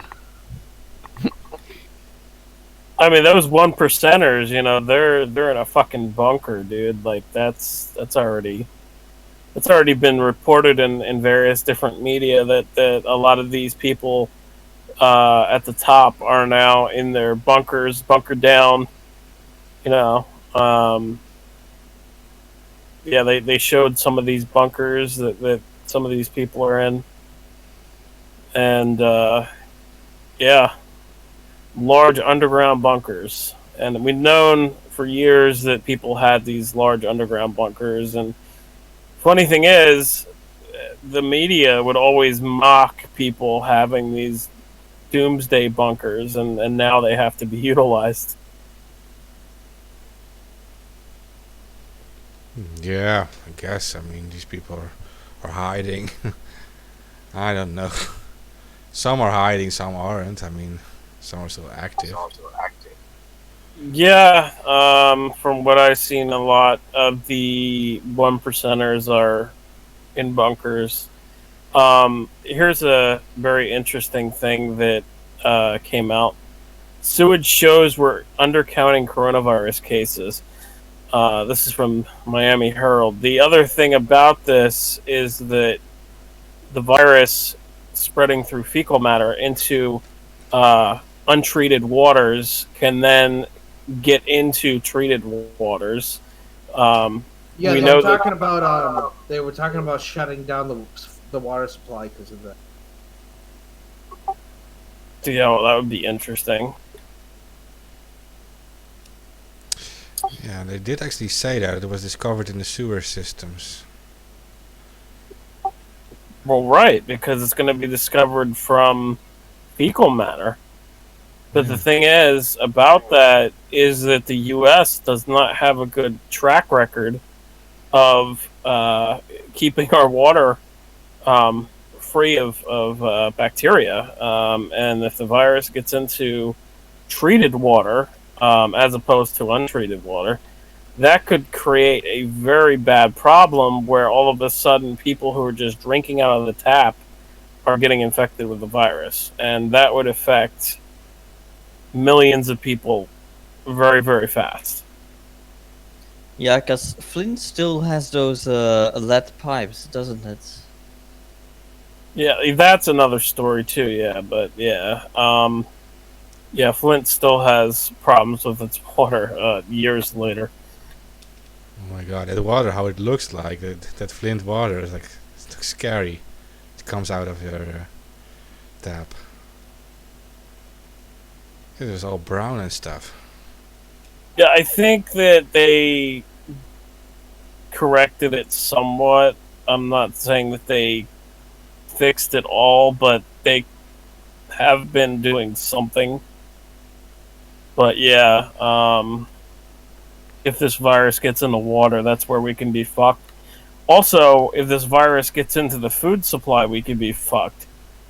You know, like, say for instance, like a food worker is infected with the virus and they sneeze on to the food. Food workers, somebody working at McDonald's. The other thing you're forgetting is how do we go back to society when 2 to 5% of your school class is going to be dying from the virus each year? By the time they reach graduation, you're gonna lose 80% of your graduating class. I mean, What does normal look like?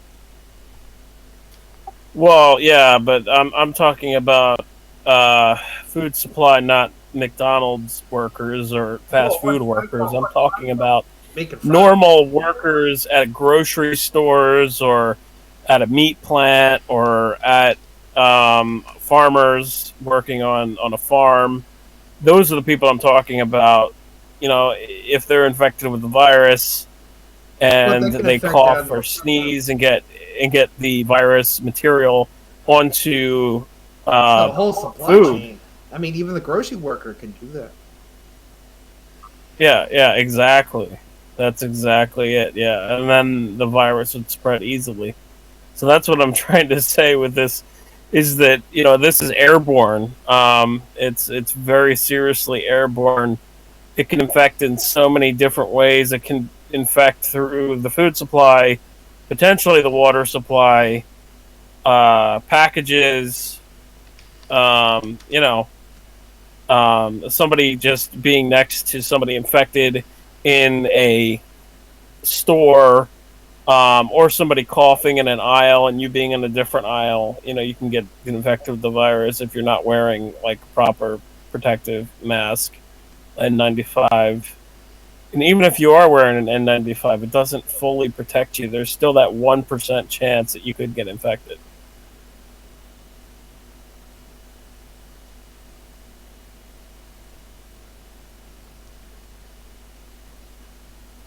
Sorry to be the dooms guy, but somebody has to do it, right? Yeah, you can do all the doom talking you want. I mean, it is up to us what we do with it, right?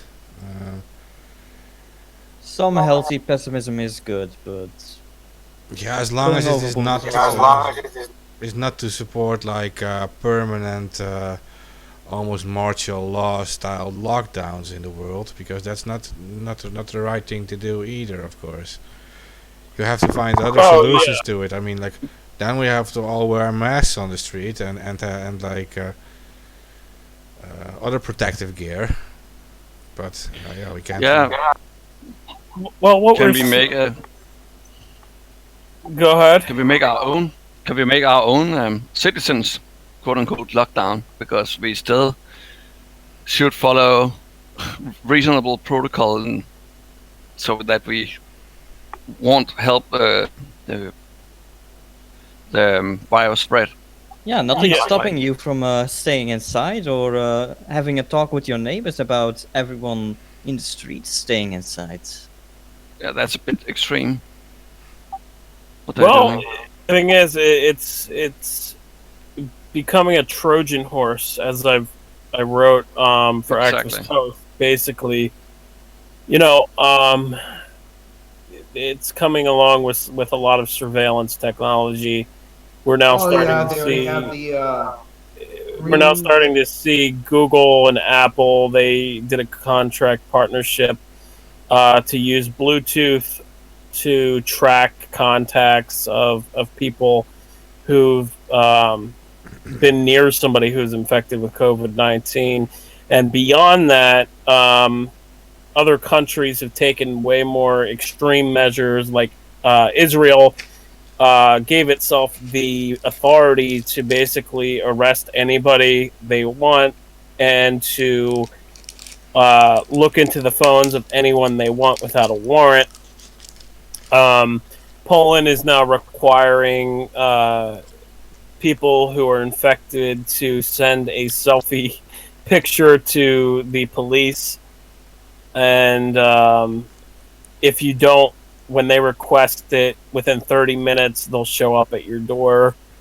So I mean, there's all these Orwellian things that are happening. Another thing that I just remembered off the top of my head is that South Korea, I read this, I was like, this is fucking insane. South Korea is putting on shock collars on people, and if they go outside, they're shocking them like Wait, dogs. that's completely normal for the flu. I'm just asking. I've been hearing how this is just a common cold.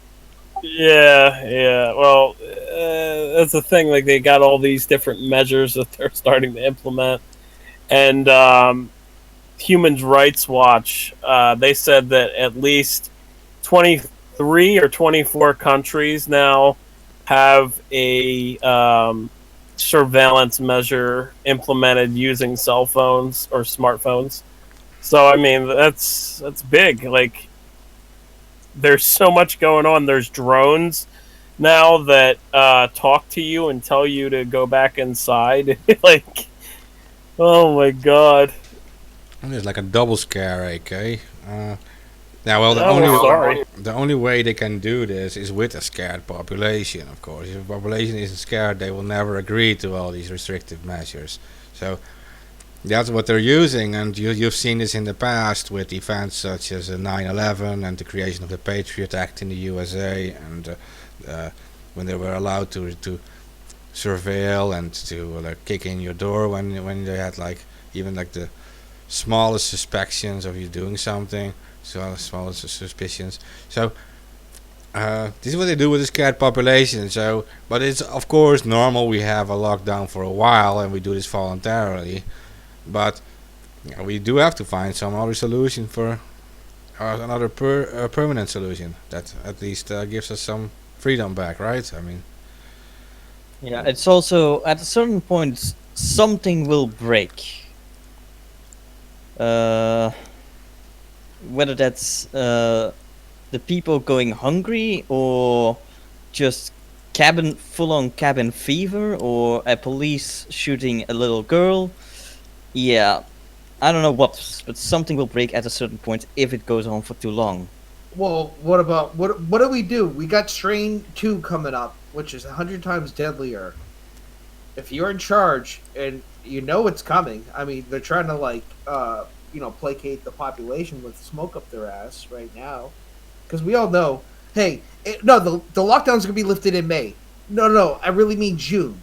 No, I really mean September. No, I really mean October. Oh shit, Strain 2's here.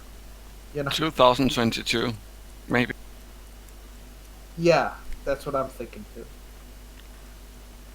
yeah. But even then, that's only just like a good 30-40% of the population with some sort of herd immunity. We still have 70% of the population we gotta worry about. So, like, what is normal? Yeah, but we're going to deal with this virus for a while, right? Like you said too, Flume again, for many years probably, like 3 to 5 years. Now, we can't stay at home forever and we lock down. But I'm not saying we should all like run on the streets and infect each other. But I'm saying like they're now creating like we're now like creating like local mask production and stuff, right? So we should all just wear masks, and like 99% masks, not just the N95, N99 masks. But 50 million turns to 500 million if you screw around, Mark. What do you do? Yeah, you force people to wear these masks on the street. You don't have to track them or hack their computers or whatever. I mean, just we make just while we're in this situation, we have people wearing masks on the street, but they have like free movement, something like that, and other protective gear like handkerchiefs. Yeah, one of the articles that I just posted in the news chat basically goes about Italy. That's the fear of social unrest is really rising over there.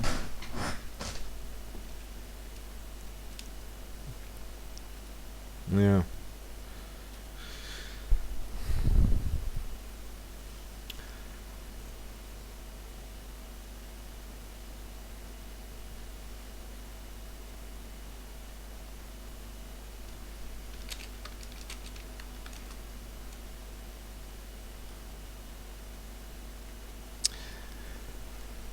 I don't know, guys. There's some dead air. You can other people. You can just jump in and just say what you think of it. I mean, all of these are just opinions. Sometimes better informed, sometimes uninformed. Just saying what we think of it. And for the listeners outside of the Discord, you can just join the Discord server, and you're welcome to come on air with us. I mean, it's an open Discord. Trying to make it uncensored. for as long as that's still possible online.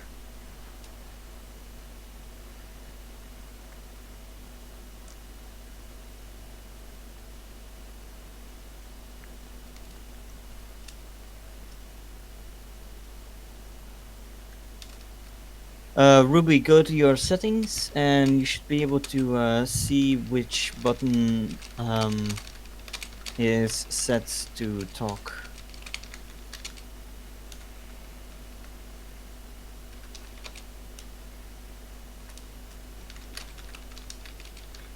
Maybe we are out of words. I'd like to say something. Go ahead. People need to remember when you guys go out, like for essential things, if you see somebody that's homeless on the street, like really homeless, like what I do is I go out and I give them like protein bars and stuff that I have in my car. Give them a couple protein bars and explain COVID because you guys, you have the knowledge, right? So give them some knowledge and give them a mask if you have one. And just explain droplets to them. Explain to them because nobody's explaining this stuff to them and they don't have the news and they don't have internet to go look this stuff up and half of them don't even know what's going on. So, those are people that could be carrying it and we don't even know it. They don't understand. They're in herds basically in tent cities underneath overpasses and things. And they could be carriers and we don't even know it. So, protect yourself, but be kind to them. So just think about it, okay? Yeah, it's definitely part of the invisible population that we haven't really talked about. Even within the mainstream media, there hasn't been really much attention gone to that aspect. I just got back. Were you discussing homeless people? Yeah. Okay, so what's been going on is absolute insanity. I saw Las Vegas. In Las Vegas, they literally painted squares in a parking lot and told the homeless to stay in these squares. I'm not kidding. And another thing that was going on is that homeless people were getting fined, which is absolutely ridiculous. How the hell would they ever pay it back?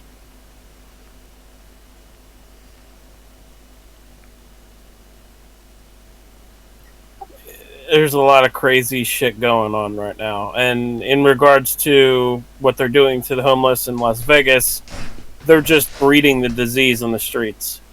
They should be getting those people out of the streets and into some type of home, whether it's a mobile home or halfway house or something. I mean, even if they're just grouping them all up, it's better than having them on the street where they're going to freeze and their immune system's going to get more weakened from just a common cold, and then they're going to get infected with the virus. So that's the way I see it. I don't know if you guys heard of that or not, but it made my blood boil when I read that they were putting them in little squares in Las Vegas in a parking lot. Well, and the thing is that they probably, whatever the tent was that they were in, or whatever setup that they had, they probably took them out of it and then put them on just a concrete floor, basically. In Seattle, they were building sheds like you see at like Home Depot or whatever, and they were doing that for homeless veterans. And so I don't see why that's such an issue when you can build something like a little tiny, little 5x5 even shed that they can be in. At least they're out of the weather and they're all separated, and they can have their things in there and have like blankets and things that they can sleep on and things like that. So there's ways around it. It's just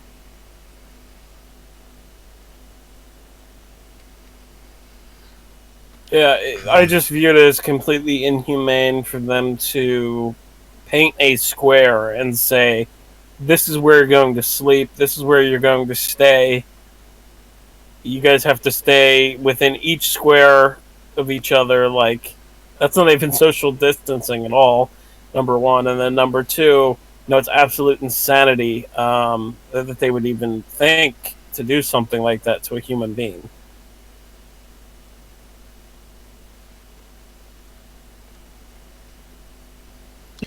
Well, and the thing is that a lot of them, they gather in places like Las Vegas and Reno and so on, because they can go in and out of the casinos for warmth and or air conditioning, depending on the season. And now they can't go there because, like Las Vegas, the strip is completely closed down, so they've lost that temperature control that they're used to having. And now they're out in the weather. Well, now Vegas is heating up and it's going to get into desert temperatures. What are they going to do? They're laying on concrete.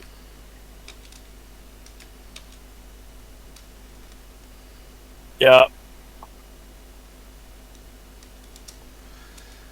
Okay, so it makes a big difference, I guess, in which country you're living. I mean, how big is the homeless problem in the USA? Like, how many homeless are there? Like, and some estimate. I'm not sure the number off the top of my head there, but there's a lot. We're talking And a about lot of them millions, are veterans. And a lot of them are veterans that were basically betrayed by the government because they went to go fight in their wars and then came back and they don't have jobs to be able to sustain themselves, and they end up going homeless. And also on top of that, the VA doesn't take care of them. So Well, okay, you're forgetting something. what am I forgetting? All the life insurance companies and all the unemployment companies like AFLAC are about to just claim default, and the government's probably gonna do the same thing they did for Katrina for the flood insurance company. So nobody's getting money. Well, and with the veterans, it's an important thing to remember, and I fight for veterans a lot. I have for years and years and years. And the thing that people need to remember when they're looking down on a veteran, because I know a lot of people look down on them because of what they've done in wars and things like that. They come home with PTSD. These are guys that signed up, and they signed a dotted line, basically. And they did so not knowing that they were signing their bodies away. Okay. Well, and they knew they were sending their bodies away, but they didn't understand what the context meant. I think. Exactly. That's the way recruitment goes. And so then they go off to war and they come home with PTSD, and the treatment that they get from the government when they come home is horrendous. And Trump changed that for the first time. It's not as bad. It's actually improved, thank God, finally. But you're correct. and many of them end up homeless because they come home with PTSD, and they can't live with their life. Their family life is gone. It's obliterated because of their PTSD, and they can't function in a normal life because of that PTSD.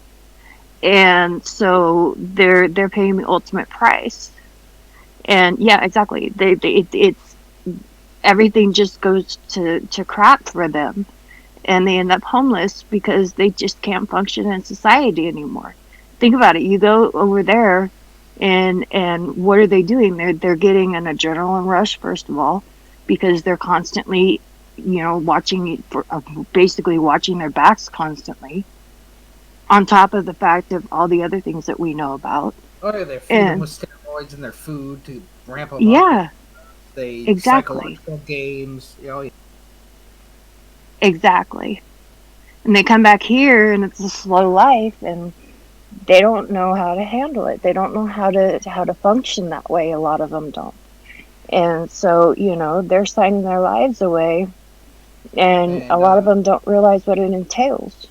Same thing's going to happen in the medical industry, Katie. After this, these doctors and medical staff are going to start getting wartime PTSD from dealing with all this.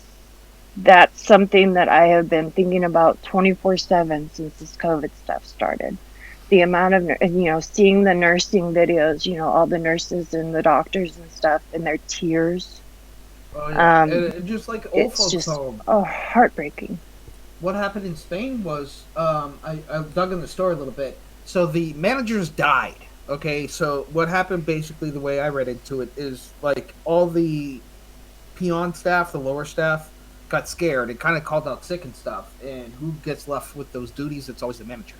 So the managers came in, and then the managers, like 3 or 4 of them died, and then all that was left was just the juniors, and basically they left everybody to die. That's how 600 people died in the old folks home. Um, but if that starts happening elsewhere, we got a big problem. Oh, when the military stepped in and then found all the people that had That's how it died. happened. Imagine you're working on the staff. You're a junior, and all your senior dies, and all the left is lead you as a junior, and he don't know what to do. You can imagine how fucked the situation gets real quickly. Yeah, the PTSD rate is going to go through the roof if Oh yeah, because you're gonna have people left in positions of power. He's not trained. I mean, that's probably some like 25-year-old kid. He don't know what to do. He's taking care of old folks. He's not running an infectious disease ward. yeah, exactly. The old folks' homes. I just saw a report that 2,000 plus so far have died in elderly homes. Well, and those patient types for those employees are a big deal because there's a difference between an ICU patient when a nurse walks in and a patient in a care home, because when you're a nurse in a care home, you have to get to know that patient and you get to know them very closely. And so when you're seeing something like that, that's going to affect you in a huge way.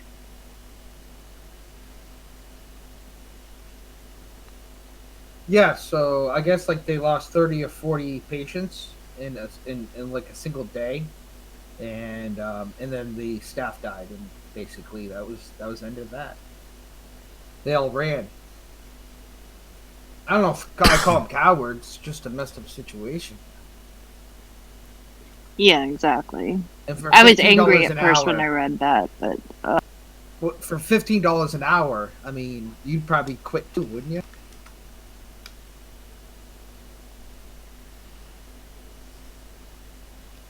Yeah, I do think it's understandable. Personally, I have no clue how I would handle it in the same situation. Yeah. So we have all that playing out, and then we can't talk about the real amount of deaths because of economics. We can't tell you how bad it's going to be because of economics. And then on top of that, you have spycraft. You have nation, rogue states, wars, all that shit going on top of it with governmental, political stuff. We're screwed. There's been like 12 epidemics that they kept hidden because they didn't want the other side to know. So I don't see why this be any. very good point. Yeah, they even did that with whatchamacallit, their Chernobyl. They tried hiding that shit. And then we had New York with the nuclear waste leaks into the river. They got swept underneath the rug for years and years and years. With 3 Mile Island, I think it is.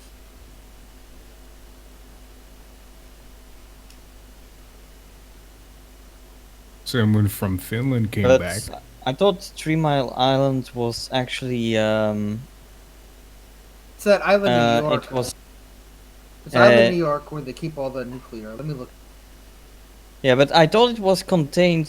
It was contained before it got too much out of hand, or before it got actually out of hand, if I remember correctly. Oh, that's I just could- bullshit. Yeah, that's not real. It was really bad. They lied.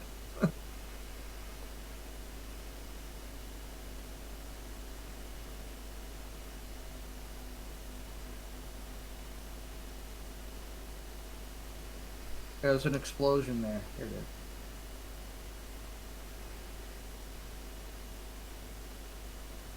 It's been leaking into the river for years and years and years and years.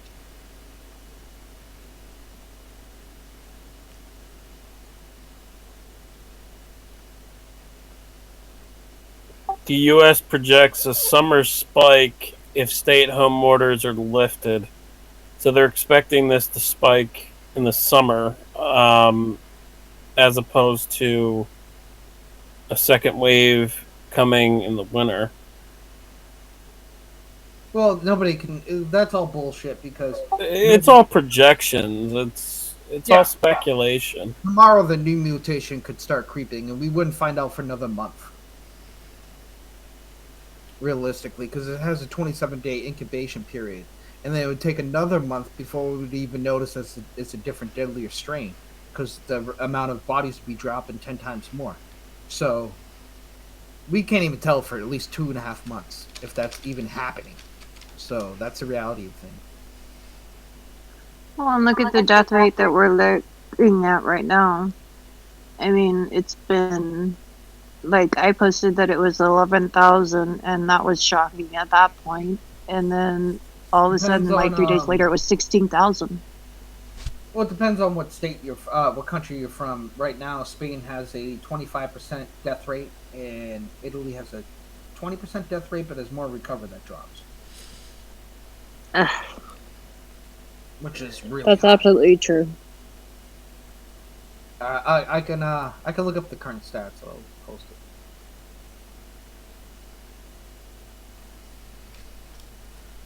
Yeah. The death rates are higher than in other locations, which is kind of scary. On the other hand, in many countries, including in my own country, they are not exactly even testing people who have like almost no symptoms. Like, if someone in your household has symptoms and you have other people living in the same house, right? You have like a family. They're not going to test your family in here. So the death rates aren't exact on that. They will in the end be a lot lower than that, like with the full amount of infections. So and then you have the asymptomatic infections too. There's also a percentage of that that literally have no symptoms at all. Many of those children. So. So there's the percentages that put it in general. If you catch a virus, that's your chances of dying from it in that country right now, currently.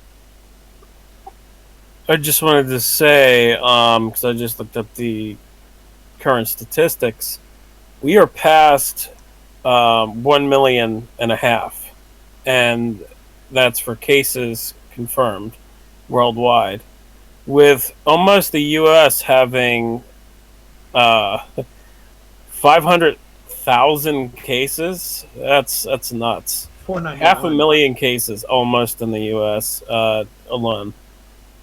That's crazy.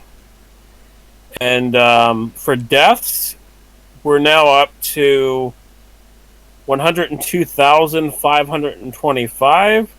Recovered, we're at 375,499. 100,000 people died already? Holy shit. That's a lot of people. Yeah, That's some big 100,000 numbers. people have died as of today. And thing is about that is that you have to understand how fast we got up to that number. Yeah, that was 4 weeks ago. That it was only at like 10,000. That's 90,000 people dead in 30 days, dude. That's a lot. Within just a period of a month and maybe a month and a half, we've reached 100,000 people. That's nuts. Yeah, because people are stupid. You tell them to stay inside and then they fucking go outside.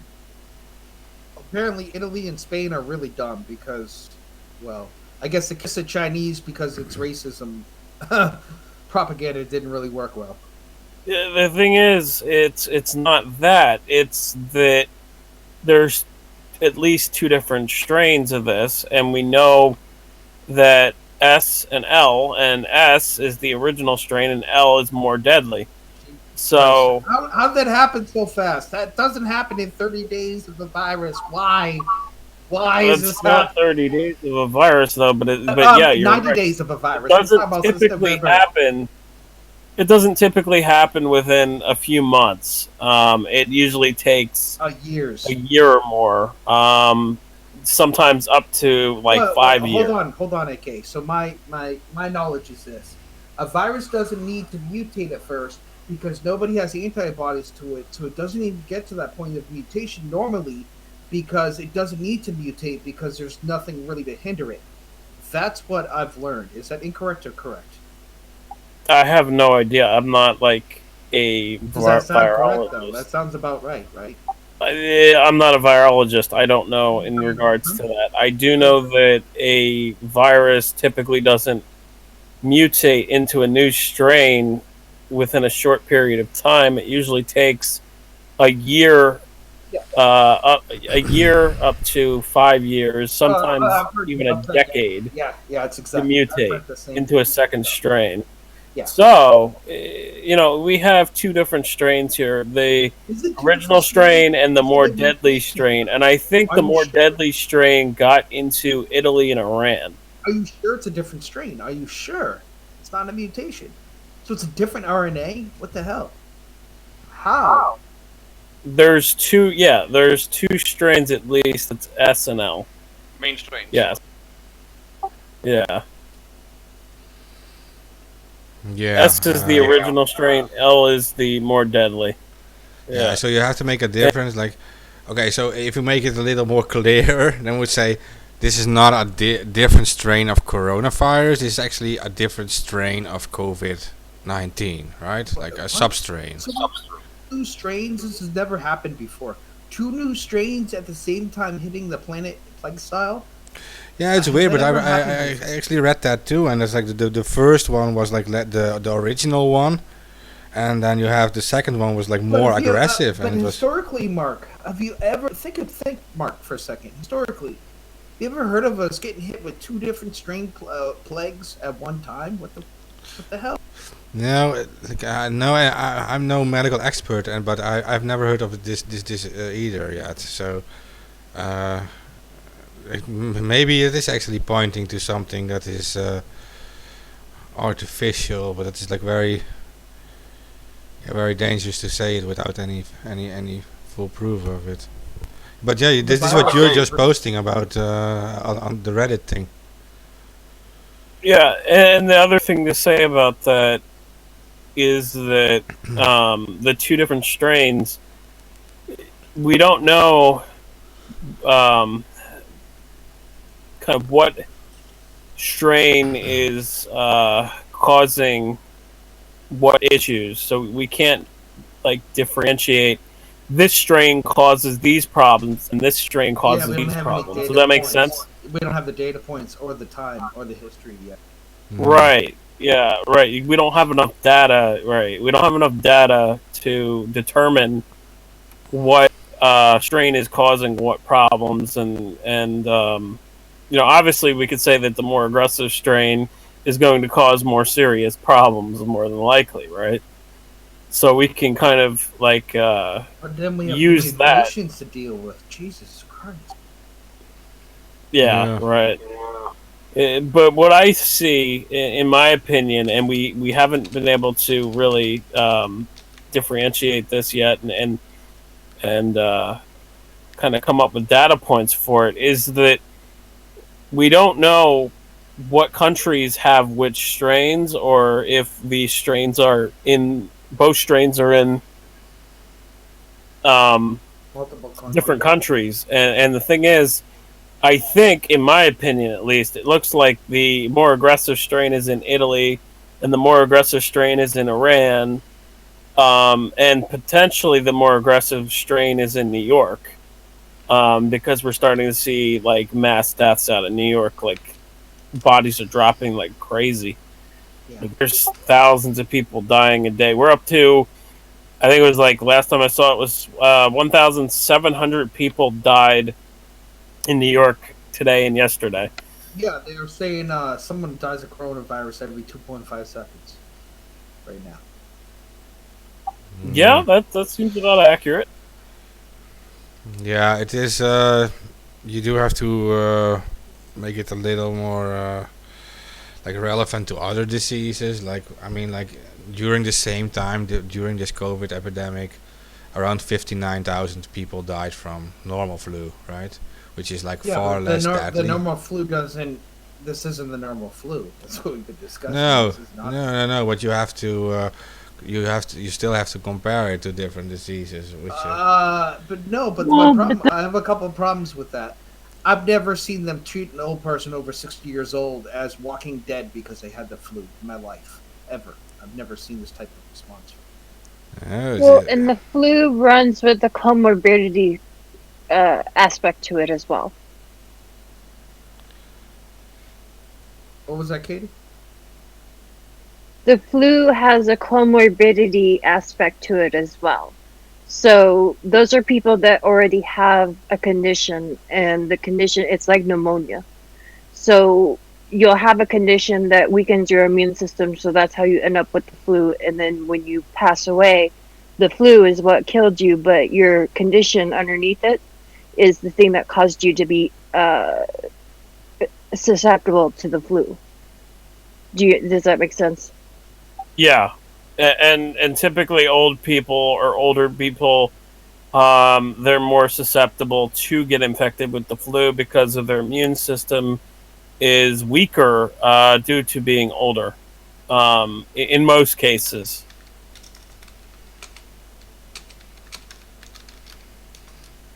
So that's not surprising that older people are dying from COVID.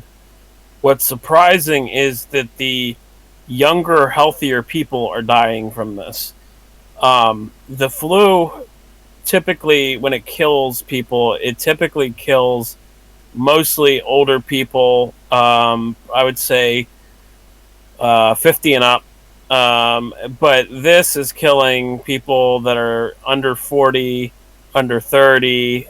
I saw a couple cases that were in 20s. I saw some cases that were in killing kids, like young kids and babies even. I mean, and that's unheard of.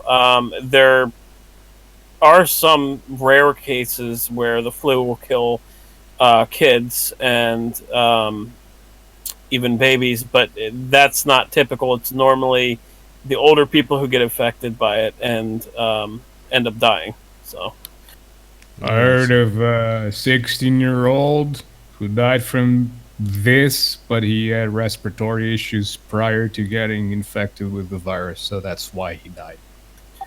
right, yeah, that would be underlying health problems. Those people are probably screwed from this because they have compromised immune systems, on top of having whatever health problem they have. When you have like someone who's probably like, sorry to interrupt you, but someone who's probably like 35 years old, if they smoked, they're probably fucked. Someone who's 40, if they smoked, they're probably fucked. Well, depending on how much they smoked. And Dude, the way everybody's making it sound, if you had extra sugar in your coffee one time, you're fucked. I mean, come on, man. Yeah, you have to put a note to if you this. went 20 years with extra sugar on your coffee, then yeah, you might be fucked. You're fucked. Did you have an extra beer at the end of the day at work? Well, you're good. Yeah, but the story isn't entirely. This is not the full story because, okay, what you guys are saying is that only like that mostly old people die from it. But what we're missing out on is over half of the people right now in here. Over half of the people on intensive care are younger people below 40 years old. This is over half of the people. No. I would say no. That's All media says the same thing. So this over half the people are on the IC are below 40 years old in here. Yeah, this is my 18 to country. 49. Right. But that's the point. We're saying that we're talking about the flu and things like pneumonia. Yeah, but That's why you can't compare that to COVID. No. But I'm going to finish on this, and that is, if these ICs didn't exist, these people would already die from it. They also need the breeding No. equipment. These people are all on breeding equipment. They're below 40 years old. Well- They have the COVID, and if these breeding equipment would not be there, they would already be dead. Well, what they're These are saying in healthy New York- people with- I just wanted to say what they're saying in New York now is they're saying that the ventilators are actually might be harming people more than doing good, and it might be the ventilators themselves that are causing people to die from this. So they're trying to keep people off the ventilators now as much as possible in New York, and that's what I read. And what I was saying, Mark, is I was saying exactly what you did. That COVID is more deadly than the flu. I was saying that the flu typically doesn't kill younger people as COVID does. No, I agree with it, but it's like the flu is just spreading further. I mean, there's like almost 1 billion infections a year with flu, so of course raw numbers are going to cause a lot of deaths, but like there's only like a 0.1 death rate, so or less. So. Right now, if you catch a flu, there's a 20% chance you're gonna die. That's not safe. Well, but here's the And- thing: when you catch the flu, you're still doing your life normally. You don't lock yourself inside of your house. You still Yeah, live your life. start preparing So the yourself. probability of you infecting other people with flu, and I'm talking like in 2019 probably, with nothing happening, no COVID-19. This is like life still goes on. So we got a flu, I caught it from you, and that's okay, dude. It's 2 weeks. We were gonna be fine. This is different. People have to understand that you need to lock yourself in, not like with chains and shit, but you can't be just running around and fucking jogging and shit like nothing's happening. And that's what people are doing. People don't pay attention. Are they still? Somebody- I mean, are they still doing this? I mean, in here they're pretty. Yes. In here they're pretty like China. obedient now. They're all at home, so. No, some China, people there's are people at disobeying. markets just dropping dead in the streets, according to Paris. That's why the numbers are still going up so much. So what I expect to happen is they're going to release lockdowns in various places around Earth. The deaths are going to spike, and they're going to have a knee-jerk reaction, and they're going to have to go right back to lockdown. That's basically what's going to happen for a while. Yeah, and that's going to be the second catalyst that causes the markets to collapse. That's the way I see it happening. Yep. In other news, Trump congratulated himself 116 times during his speech on his response to COVID-19. Yeah, I don't think Trump is really built for plagues. I mean, he was doing great for a while there, battling the left and whatnot. But yeah, Trump officially lost it. I don't know if it's because they scared him or he's scared of it or you don't know what the fuck to do. But I don't think he's built for success. Like if things are successful enough, he can do his job. But I don't think he's built for this. I really don't. Yeah, I'd say he's more built for economy rather than. Yeah, things have to be going well for him to do well. I don't think he's not built for. Oh, here's another looming question that is going to be really dangerous for us. Can mosquitoes spread the virus? The more than likely, they probably can. Yeah, of course it can. And if that's the case,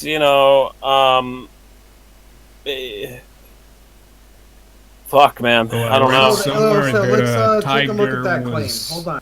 Let's take a look at that claim. The AIDS virus, they say, can't be spread by mosquitoes because it lasts for 7 seconds. We found the coronavirus up to 24 days in dead people's apartments. So, if it can stay on a surface for 24 days, this isn't like the AIDS virus. I don't see why mosquitoes couldn't spread it, to be honest.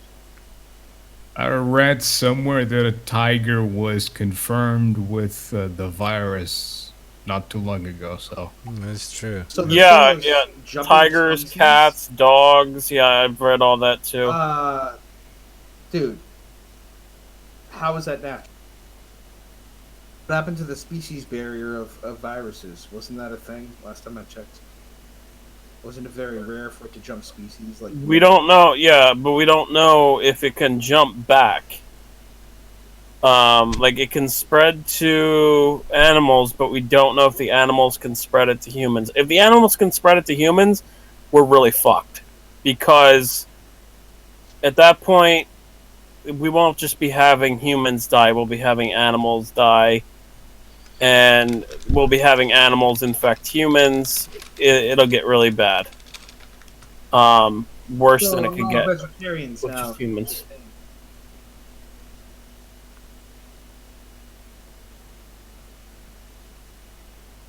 Jesus Christ! You know, it was probably a vegan scientist who frickin' released this, man. I hate vegan. It's probably like a diabolical plot to make the world go vegan. I don't know, but you said like it mutates super fast, so yeah, it should be able to jump species faster than it happens in the Yeah, I past know. to humans. So maybe it can also jump back. And I've read It already that. did technically, it's from a bat, right? That already happened. Yeah, I've read that cats are over 90% similar in DNA to humans, and then you have tigers are 94% similar to cats. So they're over 90% similar. So perhaps it can easily jump. I don't know. I'm not dog. Oh, the poor dog. They can carry the human virus without them being infected. Yeah. Yeah, till it mutates. Well, look at the what was it the Pavlov virus for dogs now? It used to be cats, gut rot. It used to be cats that jumped to dogs. So and that's because the human. In other news that's not virus related, apparently there's a volcano in Iceland that is awakening and could erupt anytime. I saw a video of that like 2 weeks ago. Fuck, dude! Like, there's they were so doing the much tours, shit that and has everything happened in started 2020. smoking. Oh. There's so much shit that has happened in 2020. We have a locust plague going on. We had fires in Australia earlier this year. We had almost Wait, are World we in War the, III in January. Is it the Four Horsemen? You think? Don't worry, we still have 8 months to go. The Iceland It's time volcano. to hit. The Iceland volcano erupted about 10 years ago too, a little longer. We could see the ash clouds in here too. It was like raining ashes in here. It's like mainland Don't Europe. forget Hawaii in 2018, 17. I don't know about that, but I know the Iceland one. I can remember it perfectly. Yeah, Hawaii erupted in 2018. Well, what they're saying on the Iceland volcano is that if this erupts, that it would cause disruption for centuries. Well, it must be a different volcano then. Yeah, that's what I was thinking. Must be a Well, different I mean, volcano. if it's in Greenland, that could really like fuck up the temperatures of the sea for a long time and chemicals and stuff. That's in a bad spot. I mean, they're not wrong. Yeah, it's close to Greenland at least, Iceland. Yeah, that's where all our cold water and stuff comes from the poles. So. Yeah. Really, to be honest, I thought Hiroshima was gonna.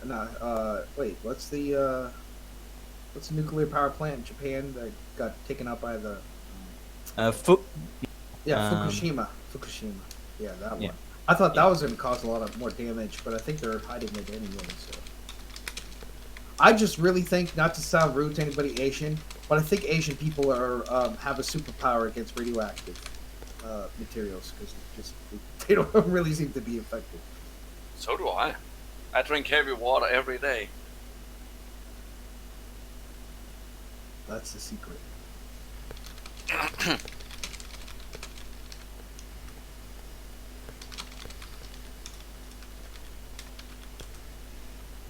Yeah.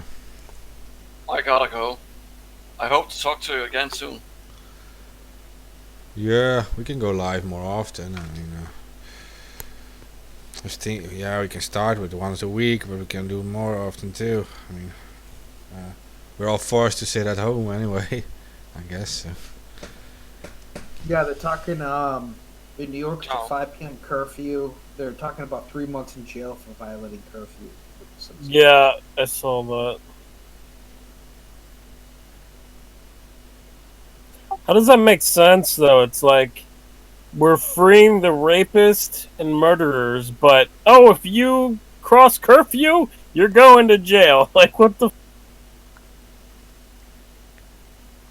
It's just basically they're just gonna hassle you. You're not gonna really go to jail, and they're gonna take you to the quarantine zone once the military takes over, and you don't want to go to the quarantine zone. It's basically decent.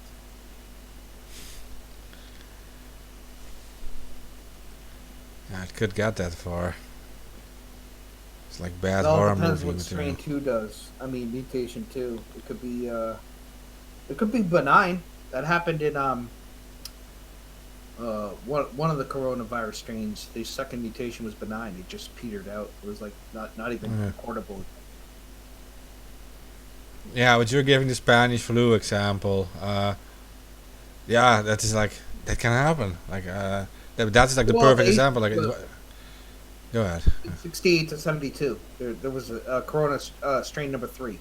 68. I'll post a link. Yeah.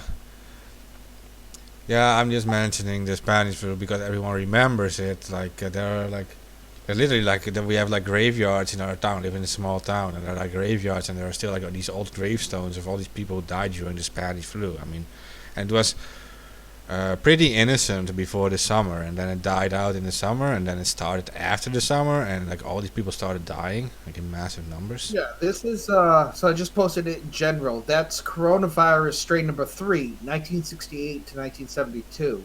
Okay. 4 million people died. The first year, around 250,000 died. The next year, 2 million died, and then 1 million after that. So it was around 3.5, 4 million, and that was a span of 3-4 years. Okay, there's also a type of coronavirus. Yeah, this is the Spanish flu strain number 3 officially. Okay. Like I said, I'm trying to keep it in order, but it's confusing. So if I'm mistaken, And the Spanish Inquisition that no one saw coming, dude. Yeah. nobody died.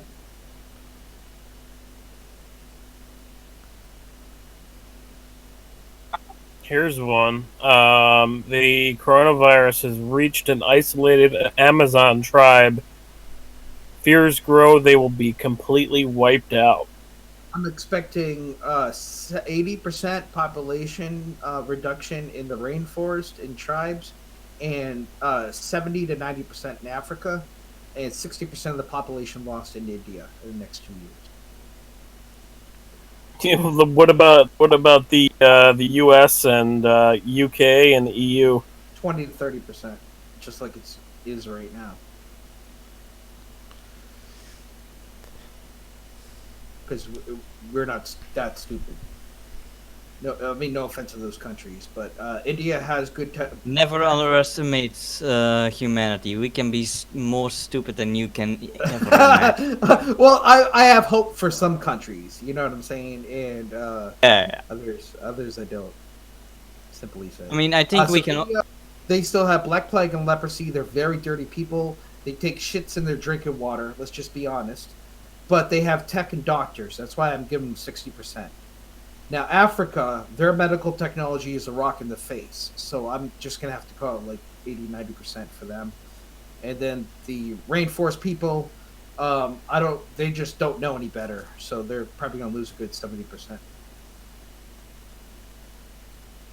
Yeah, I think no in offense the to end, Africans, but they are literally, if you get caught with a mask and cough, they beat you to death with rocks. This is what's happening now, by the way. What? Yeah, that's a thing in Africa. but in the end, I think we can all agree that the faster it's over, the better.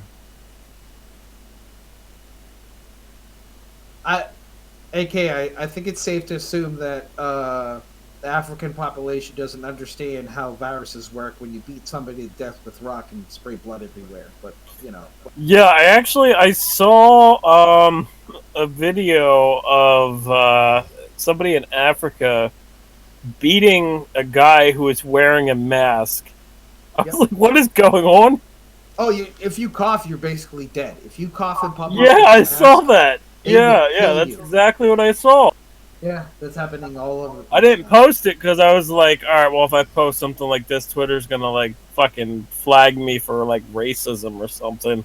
But I was just like, what the fuck did I just watch? I was like, It's what just the? that's their education system and the way there are. I mean, I can't answer for anthropological, whatever society.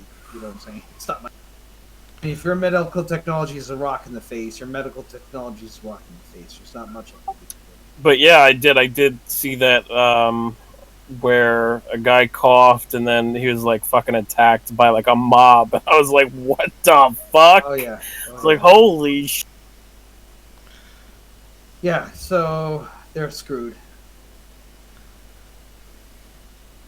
It's right now. People don't understand droplets is part of the problem. It's not Well, it's not airborne, it's droplets. No, Katie. Oh, it is airborne. Hold on. It can With, survive in the air for 3 hours. It can survive on packages for a number of days, depending on what it is. Can survive on plastic for like 3 days.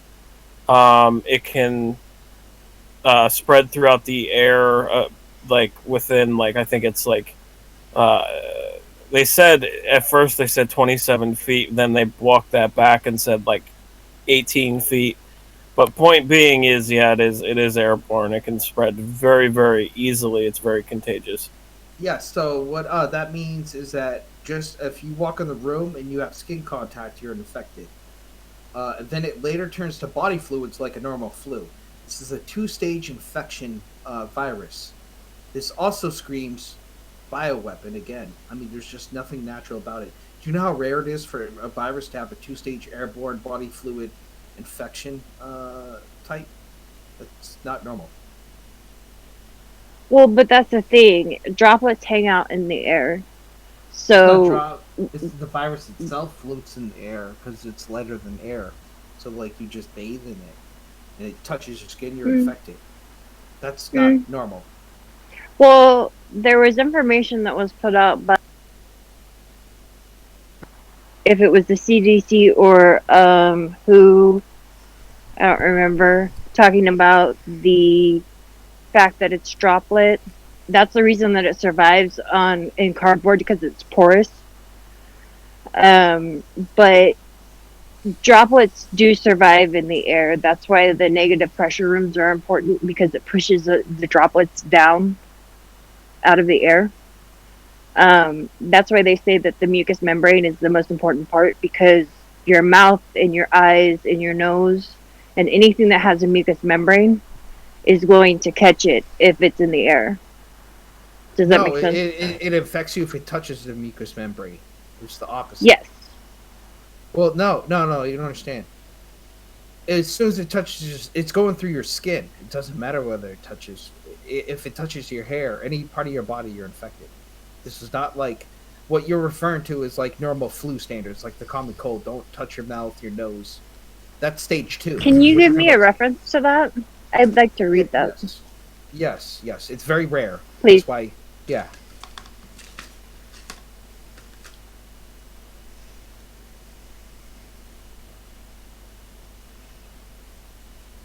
Yeah, that doesn't usually happen. At least I would like to read that too, because they're afraid. Yeah. Exactly. That's why I'm like, Yeah, like they want you to like hide your mouth and your nose and your eyes because those are like the places it gets in, right?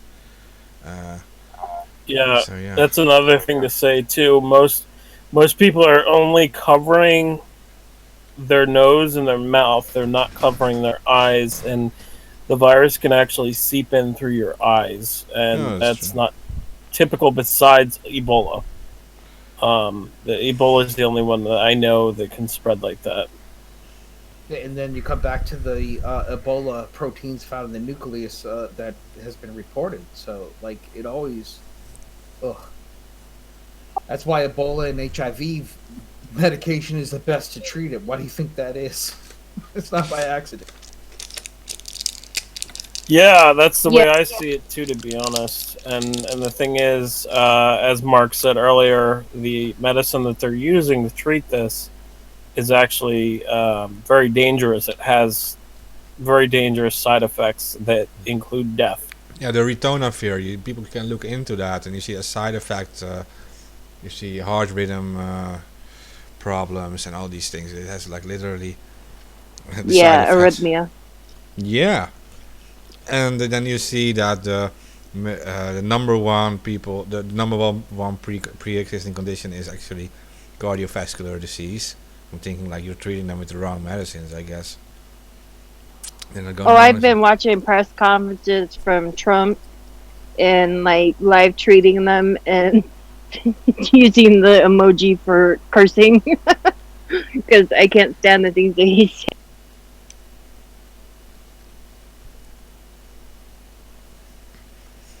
Yeah, and then there was a second thing we didn't mention yet, and that is the top five pre-existing conditions. Diabetes was also in it, and the ritonavir also. And the diabetes have like a common thing that has like liver problems. Uh, there's like a fat problem in the liver, and then you have the ritonavir also causes liver problems. So it has an effect both on two side effects that have like direct influence on 2 out of the 5 most common pre-existing conditions in COVID deaths. Well, and kidney and kidney problems and gangrene on the feet is a problem with diabetes. So you're opening them up to infection because you're doing stuff to their immune system with the gangrene, and then you're affecting their kidneys, which is affecting protein disposal. Do you guys know how many percentage of the population has an underlying health condition such as asthma, diabetes, or any of the or obesity or any of the factors you guys are speaking about? I think diabetes is a lot higher than we think, actually. 40% of the world's population has an underlying health condition. If you add in people 60 years or older, that brings it up to 60% of the world's population. That means 60% of this planet will be dead in 5 years. If you're counting those people, we don't want that. It's a lot of people. That's over half of the world's population.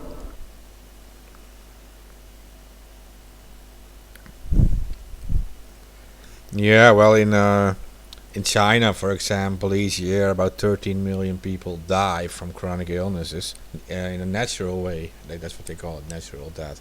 Yeah, 13 but million last time I checked, the chronic illness can't spread and kill 1,000 people just for being near them for 3 minutes. You know what I mean? Oh yeah, I know. Of course, of course. Yeah, I know. What I was discussing with AK, that one of the medicines they're actually using, which is an anti-HIV medicine, right?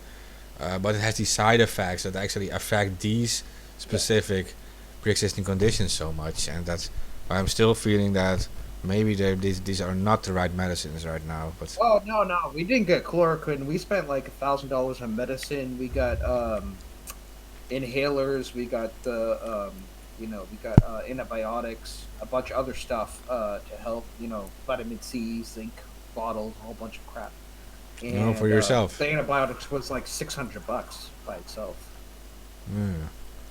Yeah, my mother is a retired doctor, so she, called in a favor about some stuff. And then we spent like $2,000 or $3,000 on ventilators. People are told that you're not severe enough to be let in the hospital and blah blah blah blah. And they find him dead a day later. We don't want to be told go home and die. We're gonna go home and treat ourselves. Is our attitude.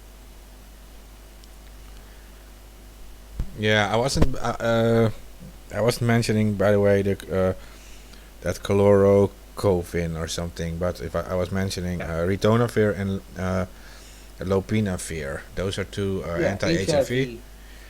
Yeah, and they're combining this with a thing they call Tamiflu, and they are combining that's what we have. That we bought that. That's safe for you. It's Thermaflu, and we bought that. We actually bought that part of our medicines. You can actually get forms of it over the counter. So we got a prescription for it, and we bought like $50, $80 worth of the over the counter version. You mean just Tamiflu, or? Yeah, just Thermaflu. Yeah. Okay. Because the Well, other it's one. Theraflu. You could buy OTC Theraflu. You can't buy OTC Tamiflu. Tamiflu Correct. is prescription. Yeah, we got the prescription, but we got all the over the counter. We got both. Because the prescription is very expensive right now, especially. So we just got a limited. Yeah, they'll only get more expensive. Everything will get more expensive as, Yeah, as that's why we're stuck the right now. We spent close to $10,000 in supply total. chain as the supply chain starts to dwindle. And as people in the supply chain get infected, that's when the prices will go up. It won't be pretty. Let's put it that way. And on top of that, the economy is like it's in a very weird spot right now that it's never been in before. Put it that way. It looks like they're just holding it up, essentially. And that if they stop holding it up, it'll collapse. That's the way I see it. So this is what I was watching a video earlier, and this is what the guy said. He said, by the end of the day, we'll have 70% of our businesses left. That means 30% will not reopen. By the end of June, we'll have 60% of our businesses left, and so on. So if this holds to September, we could only have 40% of our economy to 30% of our economy left in the United States when we lift restrictions. So that means 70% of all the business in the United States is just gone. Yeah, it's insane, right? If you think about it. Was her reason for the Tamiflu just for symptoms in case there was any shown? So, if you don't have a cure, what you're supposed to do medically is mitigate the symptoms, and that's the whole think space, pretty much. That makes sense. And Thermaflu is part of the mitigating the symptoms.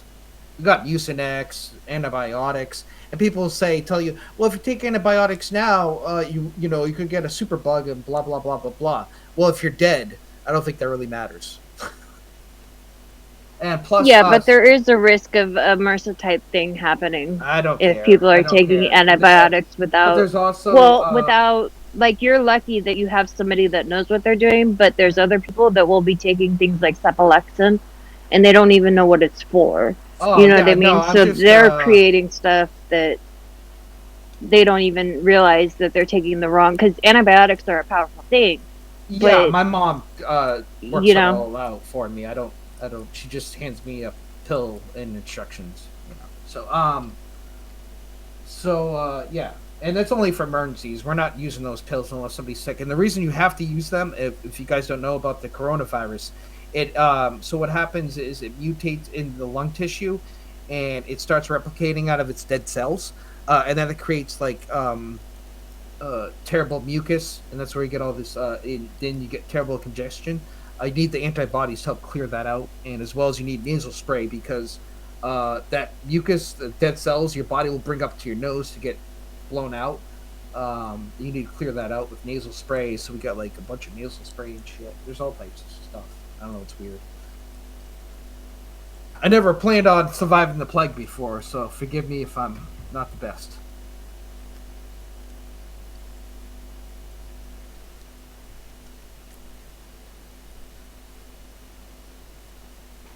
Another thing that they're trying is interference, which is a huge risk because it kills off your immune system, and the side effects are horrific with them.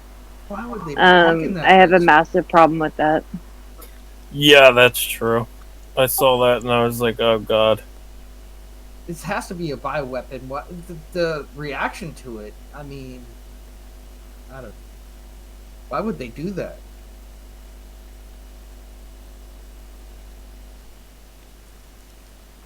I think the idea behind it is that if they kill off the immune system isn't going to.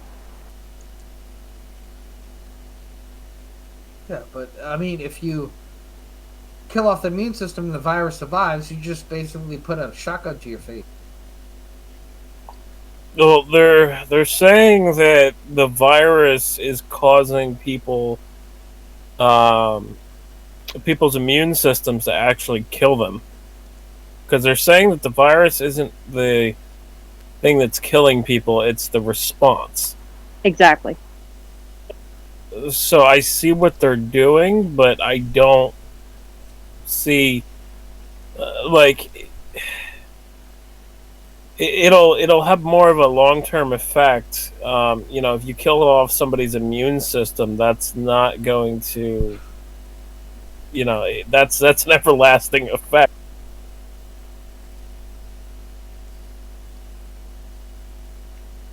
But yeah, it's crazy. The studies that I saw is that it's like the virus is basically causing people's immune systems to kill them, and I think it's called cytoplasm or cytostorm or something like that. I Yes, it's don't a cytostorm. right. Jesus Christ. This is just terrible. That's almost as bad as your platelets not be able to bond. You start bleeding out of your orifices. That's like the ugh.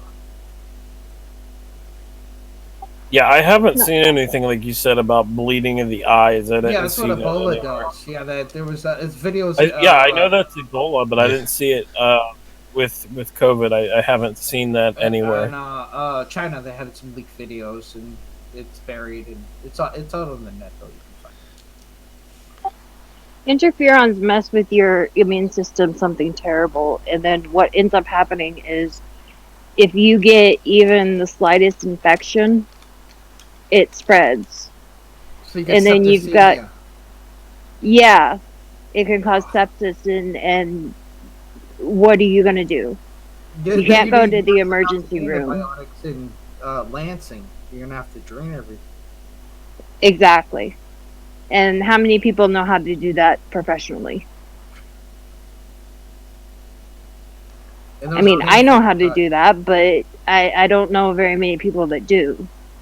So you're ending up in these situations where, unfortunately people are reading this stuff, or, in our case, our leadership is telling us do this or do that. And then we've got people that are taking fish freaking cleaner because No, they that think it's was the same thing. that turned out to be a murder.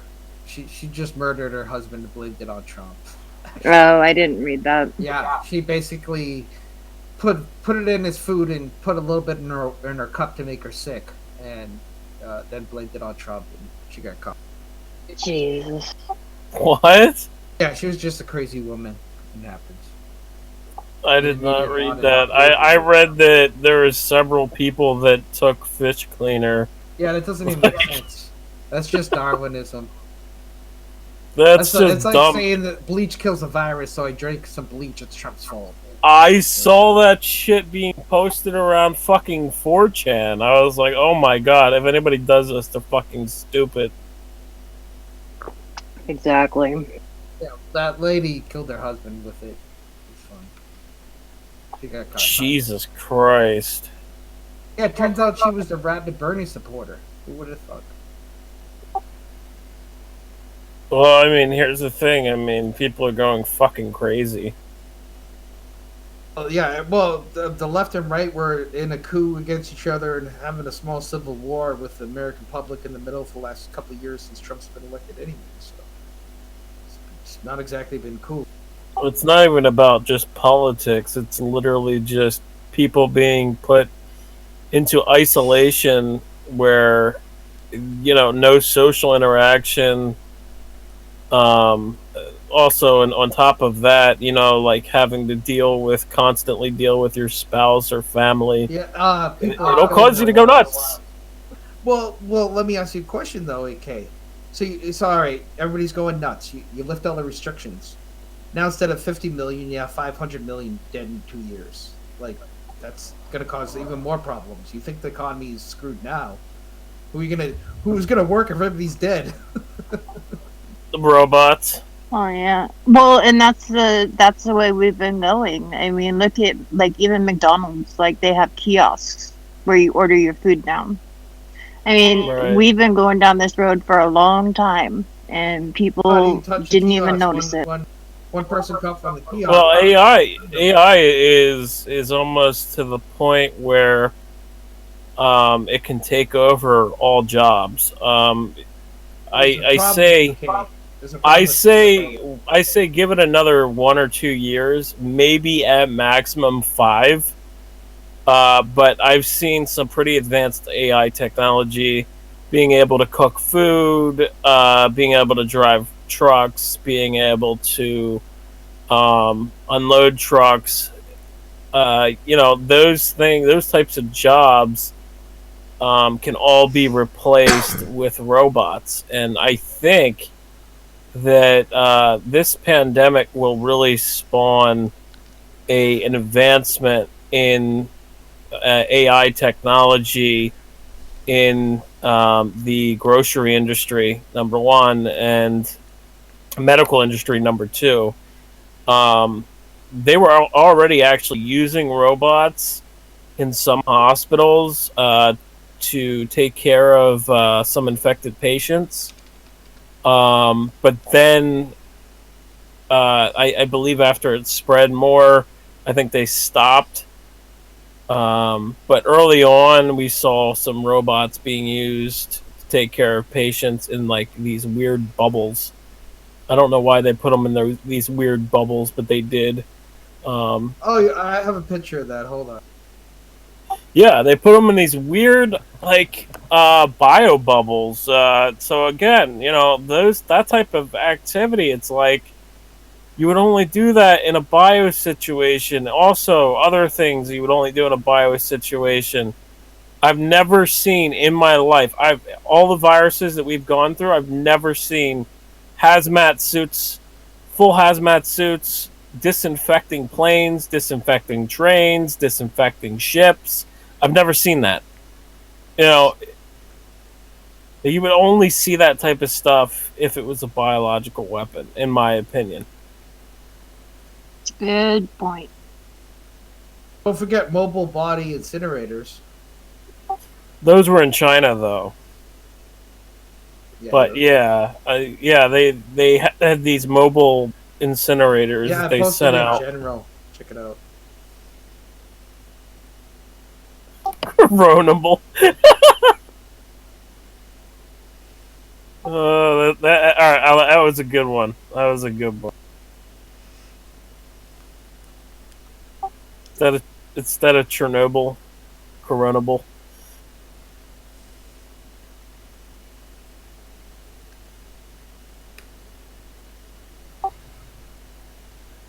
There's I found the mask. Sorry, this is my meme folder. I was memeing for a second, but there's the mask you're talking about. there's they actually, depending on your state and hospital, they've actually suspended all surgeries, and unless it's like a life-saving surgery. What about my penis vagina, bro? My penis vagina. I'm never gonna feel right in my own body.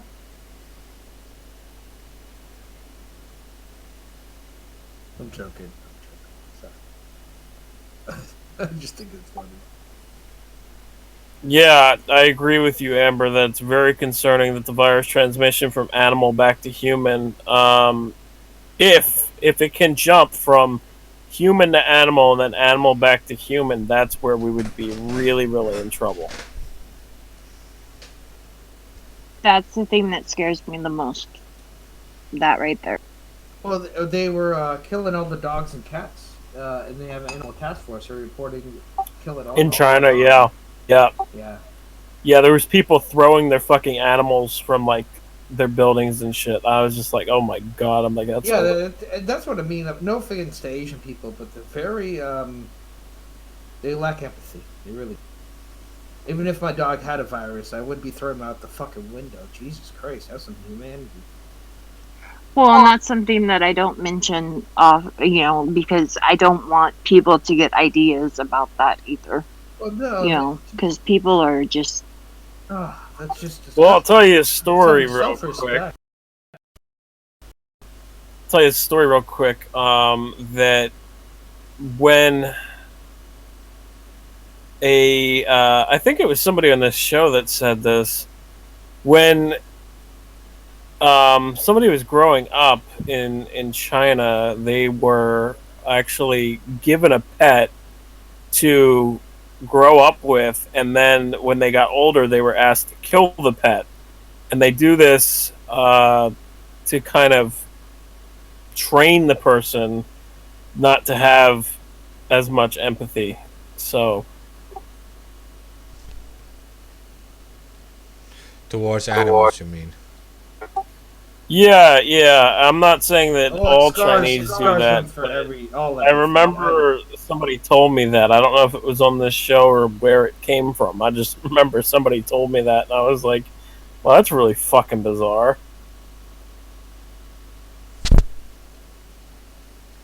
Yeah, it's bizarre, but yeah, it is like a cultural thing, I guess. I'm not sure. I haven't heard it before. I don't know if it actually was on ABB, but maybe. Could Yeah, be. I thought one of I'm not entirely sure, but I thought that one of the Asian panelists said that. Yeah, I thought it was that's how the ooey. Chinese generally are. You know, just it seems they're just cruel.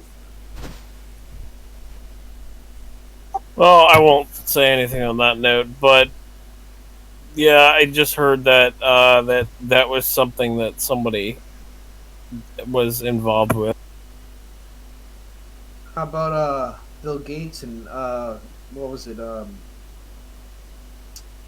Scenario 201? You guys know about Yeah, Event 201. I heard about it. We've talked about that, and that has gotten us kind of like shadow banned in a essence. Mark knows about that all too well. Yeah. Oh, It's man. on the Johns Hopkins website. Yeah, but they also like when we started reporting on it in the alternative media, they went after us so fucking hard. Like they would give us flags, and they gave us 2 flags for the article, which is not typical. Like that's like saying to us, "You don't talk about that shit." Like it's literally what that conveys. Is that why you're on Periscope right now? I think it's Periscope. Yeah, we're also on Twitch and YouTube, whatever, wherever we Streaming to like survive. 30 different platforms. Yeah. With, And even if YouTube bans us, we'll just fucking make another account and say fuck you, and like, what are you gonna do? Yeah, we don't yeah, I do use monetization I would anyway. use Restream. Yeah, use Restream and just go to 30 platforms. If one gets taken down, just remake it up, and then you can link it back through other. Yeah, we do the same thing, with just with Restream, it's very easy. So. Yeah.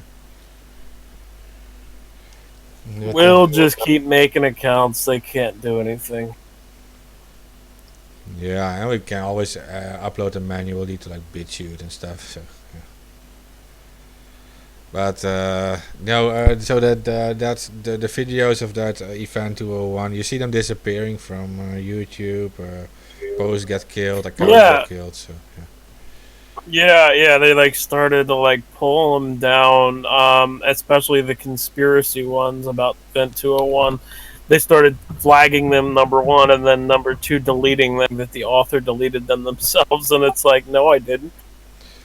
The thing is, we don't have to give like conclusions like, is this a bioweapon, or is this like some dangerous group of people doing it? So we can always freely speculate and debate about this. Doesn't matter. I don't think that is like spreading fake news or whatever. We're just having open conversations.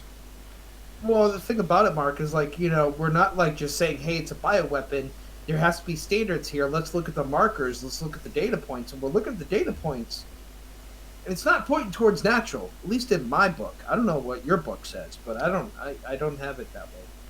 Yeah, I know AK agrees with you, but like, you can say this, and other people on here can say this too, but well, it doesn't Mark, mean... would you say that, would you say I gave it a fair chance? I wasn't just like straight... I think I looked at the factors correctly. Wouldn't you agree? Or at least gave them proper consideration. It's not like I'm just... I would like to know what the symptoms and side effects of past viruses like the Spanish flu, Asian flu, and yeah, right. I'd like to Yeah, know but what those symptoms were and compare it to this.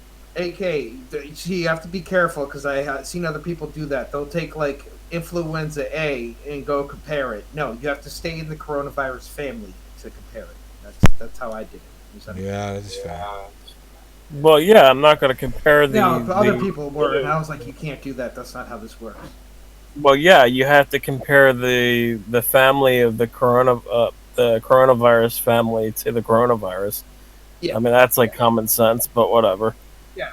I mean, that's the way I see it. But I guess a lot of people wouldn't see it that way, but I don't. The other thing we should discuss, that I really wanted to discuss anyway, I told Mark before we even went live, was that how the media is turning a scientific study of where a scientist said that 5G might affect coronavirus patients. Wait. So this scientist, Martin Paul, he said that specifically he said that he doesn't believe that 5G is causing the coronavirus. He said that he believes that it could accelerate it. And the media twist it around to saying that he believes basically that that 5G causes the coronavirus, and I'm like, what the fuck? Everybody's saying that now, and it's just dumb. And they go beyond and try to say that 5G has no proof that it causes any health problems, and that's just fucking bullshit. There's tons of studies where they literally discuss saying that 5G can cause various different problems for the environment, for animals, for insects, and for humans. And there's a new study coming out next month in May where it says essentially that 5G towers can cause all sorts of health problems with your eyes, problems with your skin, your immune system, and everything else. So, and they're saying in the media, in the mainstream media, they're saying that there's no proof, and spinning this and using this to basically create a narrative where anybody who criticizes 5G is now a conspiracy theorist that believes 5G causes the coronavirus. That's what they're doing. But the internet will be faster, right? Oh yeah, don't worry about the radiation. Fuck health, dude. Fuck health. It's all right.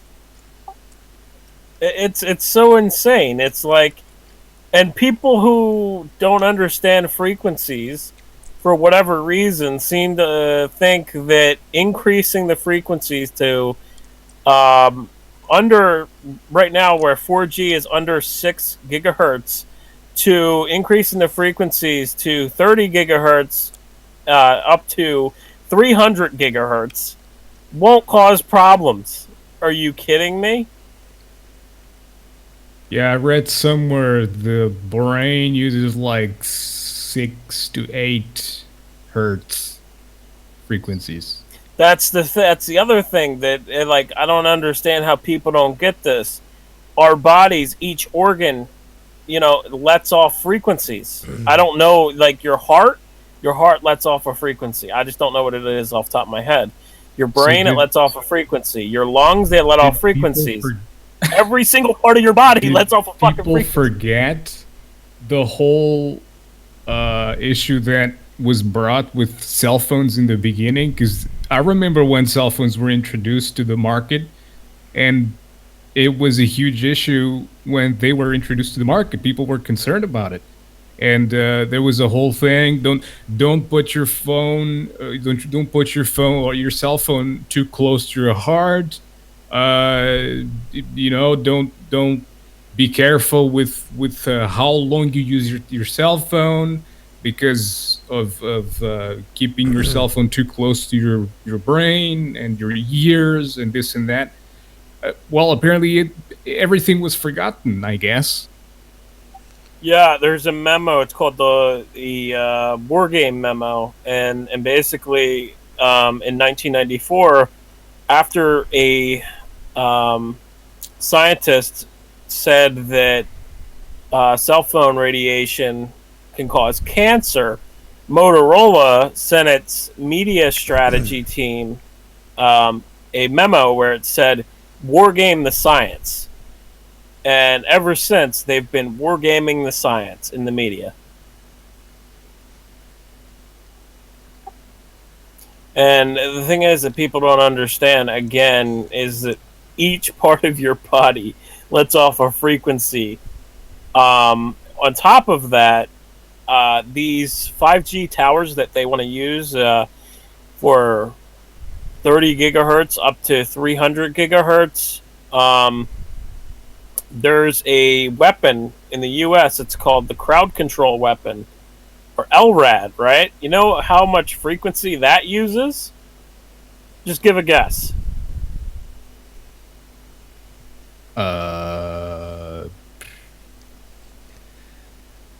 300 gigahertz.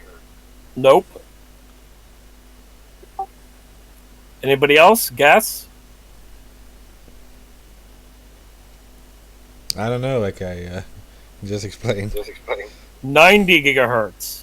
So 90 gigahertz, that machine lets off, and it causes heating inside of your skin for crowd control. Yeah.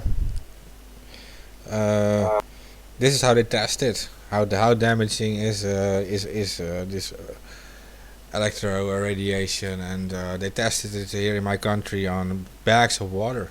So they were not allowed to heat more than 0.6 degrees Celsius every hour of exposure, and when they stayed below 0.6 degrees Celsius, it was allowed. You can imagine if you're calling for 10 hours to someone, you're heating up 6 degrees. If you're 10, it keeps heating up 0.6 every hour. So after 10 hours, it's 6 degrees, right? So you can imagine holding this to your skull, your brain, which is like pretty much like 90% water, right? It's heating up 6 degrees inside it. And imagine calling even longer. So this is one example of it. So imagine people who live near these 5G towers that they're putting up. And these 5G towers are small. This is high level. They're not the typical towers that you see right now, like the very large towers. They're like radio towers. They're not large radio towers. These are small towers that they're putting up on top of like telephone poles and stuff like that. You have to understand that the radiation that's being let off of these can cause severe damage to the people that live near them. Because, well, it depends on the frequency that they're running at, right? Yeah, well, like, but the bottom line, AK, is we don't even have to claim it is damaging. They don't know if it's not damaging because these 5G things don't exist for a long time yet, and it can only be like in 20 or 30 years we can see the long-term damage. They don't know it either. Well, okay, so I sat through and read through like very, very long document. I don't know how many pages it was. Whatever that document was, I sent it to you. Anyway, I read through that, and every point that guy makes, who is a scientist, right? Every point that he makes, he's right. Like, he says how the towers cause various different problems, including skin problems. And he says that how the skin governs your immune system. And that, you know, if you don't take care of your skin from radiation, that your immune system can be killed from too much exposure from radiation. So, you know, he makes a lot of good points. Yeah, but Think about radiation for cancer. yeah, but like Those are two different waves. One's ionizing waves, and the other one's non-ionizing waves.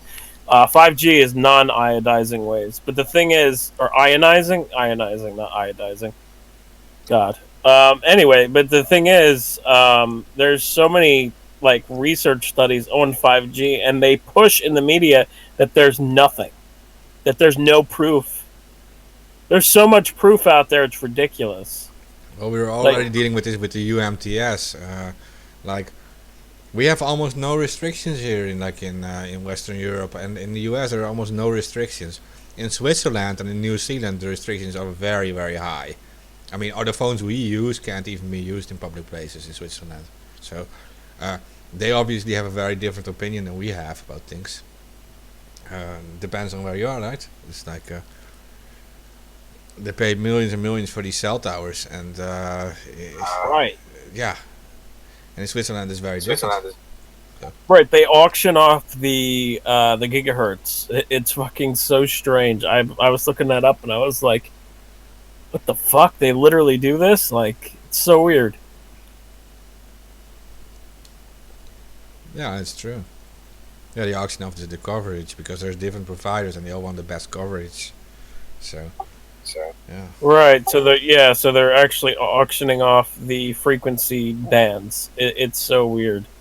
But yeah, I mean, there's so many studies out there that say 5G is dangerous. But the thing is, what they just did with this pandemic is by kind of pushing out that 5G narrative. Now, anybody who criticizes 5G is going to be called a conspiracy theorist who thinks that it causes COVID. Yeah, because it happens to fall at the same time, right? Around the same time. So, but like this just adds That's not to, by you know, yeah, but you know that that's not by mistake. yeah, but like of course it adds to damaging your immune system, but there's like we also just discussed like the case of diabetes, right? And cardiovascular disease. We're also talking about like a society of unhealthy food, for example.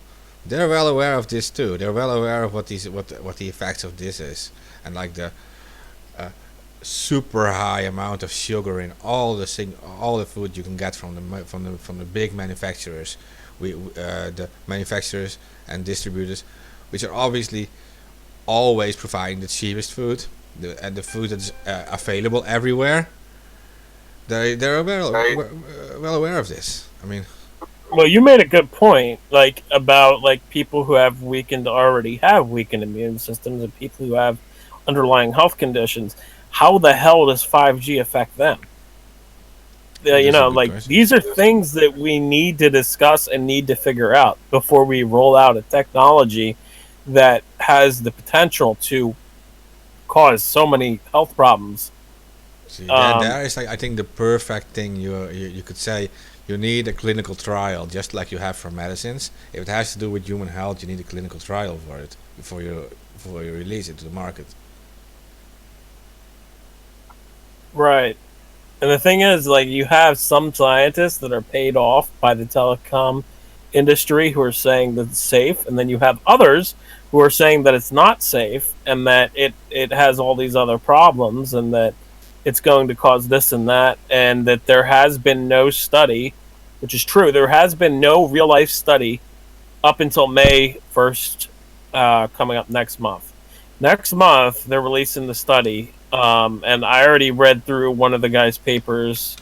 Obviously, I couldn't read the study, the future study, but I linked to it. But besides that, you know, I read one of the guys who's involved with the study, his paper that's probably for him, for his side of the study, it's probably based off of his side of the study.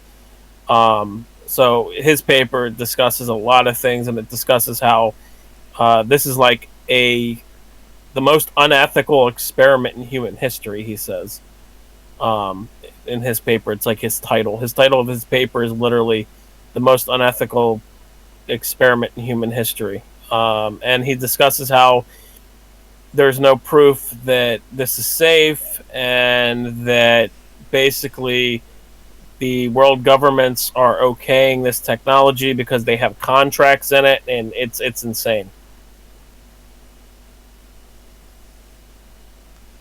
So they're profiting off of us and our health, basically. I mean, over our health.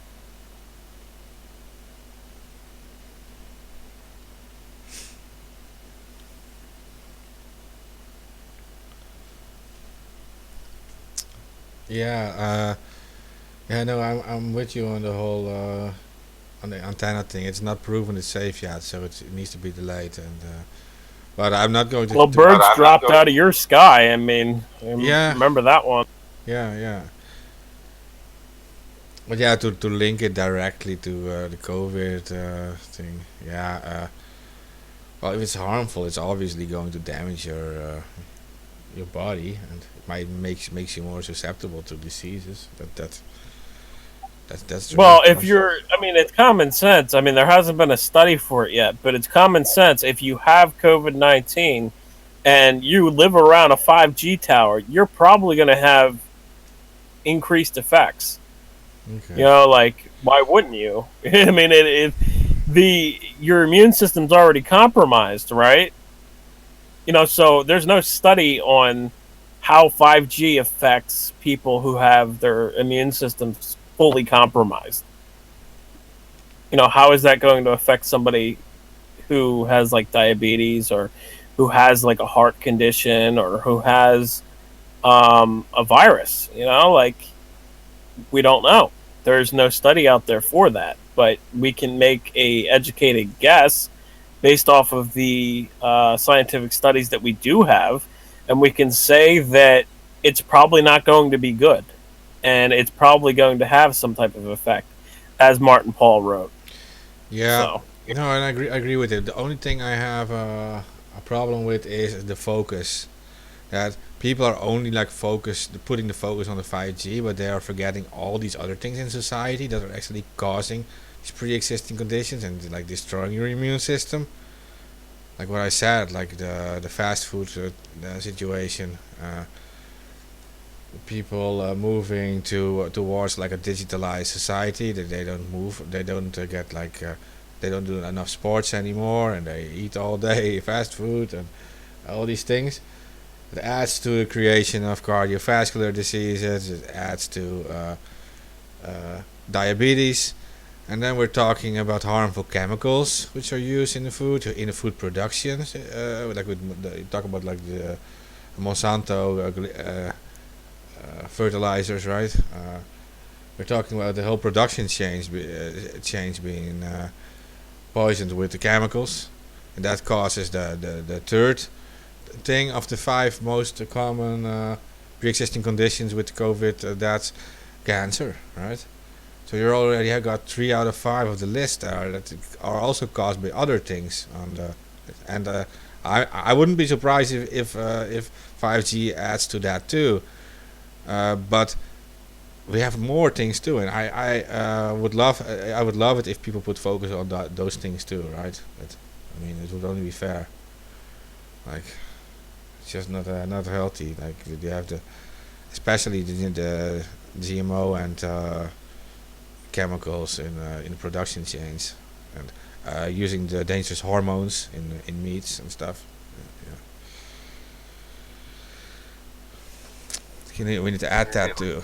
Like we have like a poisoned society. yeah, no, I definitely agree with you, but I mean, it's just what the media is doing by spinning things. I mean, Woody Harrelson, he posted the scientific study by Martin Paul, and the media like fucking twisted everything and saying that Woody Harrelson thinks that 5G causes COVID-19, and literally in the study, it says that um, that Martin Paul doesn't believe that 5G causes COVID-19, and he says instead he thinks that it might enhance it. And I mean that makes sense to me. That's obvious. You know, if you have a fully compromised immune system and you're near a 5G tower being beamed with radiation, what do you think is going to happen? It's going to cause stronger effects, in my opinion, at least. I mean, we don't have a full-on study for it, but there should be a study for it. That's the main point. Yeah, no, and we don't have a study that says it's not true either. So whenever mainstream media claims that it's all lies and all that stuff, no, at this moment we don't have any long-term studies showing that it's actually all safe, and that is the same. They do claim it for like 4G and UMTS. They do claim that there are like so many studies done, but if you look at the details of these studies, like most of them are either funded by like phone companies, or they're done on things like bags of water. I'm thinking like, no, we're talking about humans here. They have so many processes in your body. You can't just simply compare it with a bag of water heating up. That is like, it's unfair. Right. Yeah. And also when they do like experiments on like insects and stuff like that, insects are super small. But we do know that cells can be damaged by 5G when it's enhanced to 60 gigahertz. So once we hit 60 gigahertz, cell damage can happen. So that's what I'm saying. It's like that gap there that you have, you know, if they have 5G towers and they put them up to 30 gigahertz, right? There's only 30 more gigahertz before there's actual cell damage happening. Yeah. So I'm reading that there is this professor, Stephen Powis. He's a medical director at NHS England in the UK.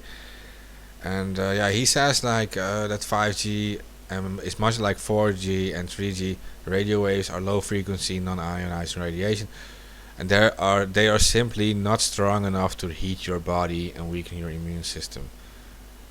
Now, I know for a fact UMTS is tested and it heated up 0.6 degrees, these bags of water, every hour. So 100 hours is 60 degrees of heating up.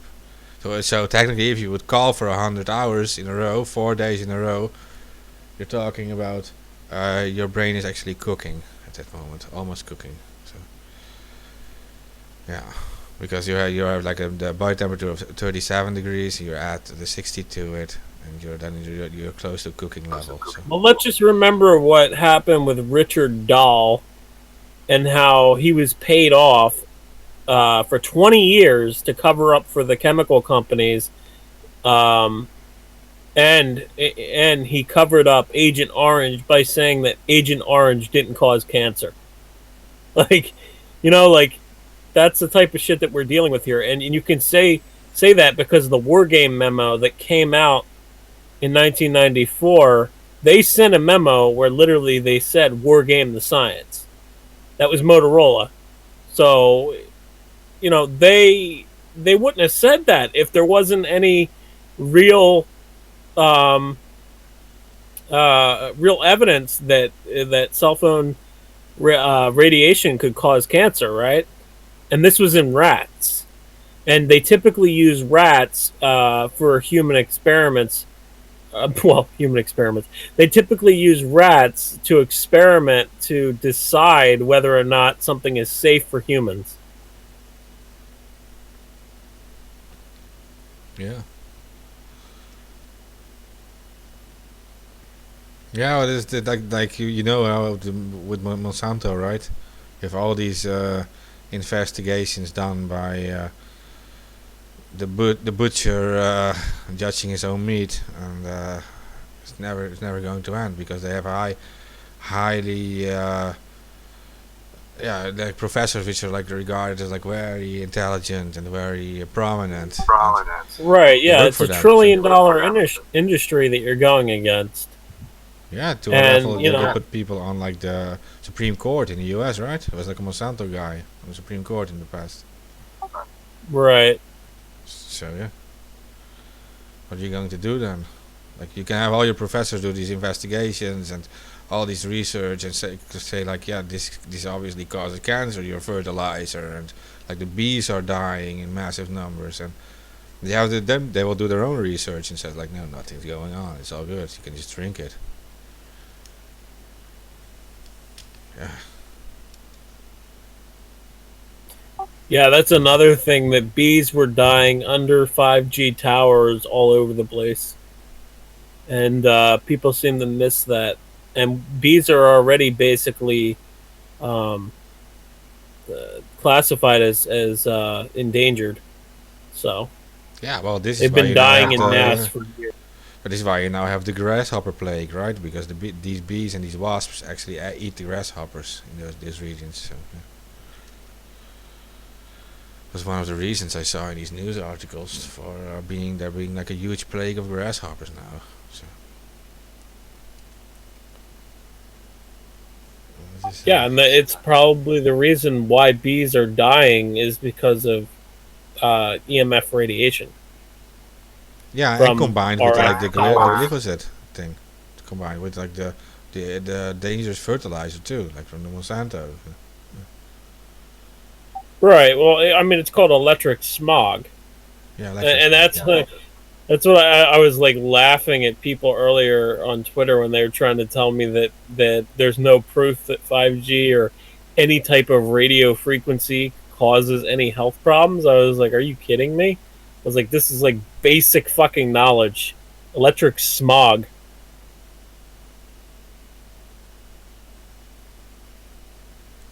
Yeah, it's just unhealthy in the long term. And, yeah.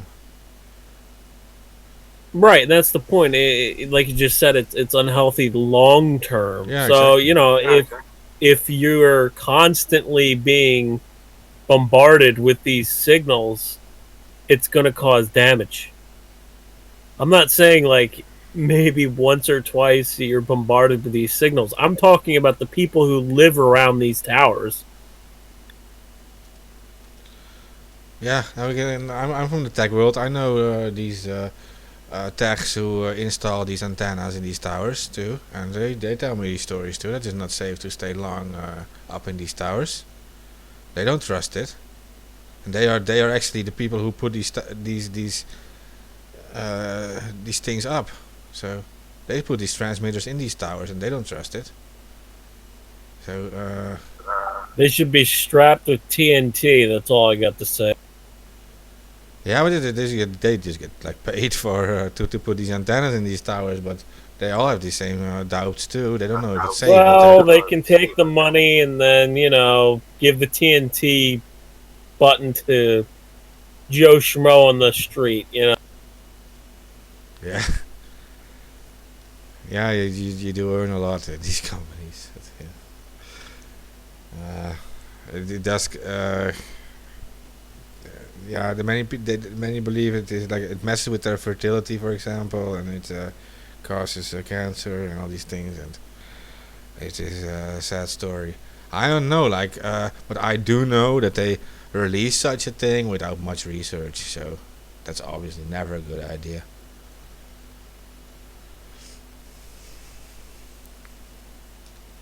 Right, and now, like I said, there's a real life study coming out. Like the studies that they have conducted, right?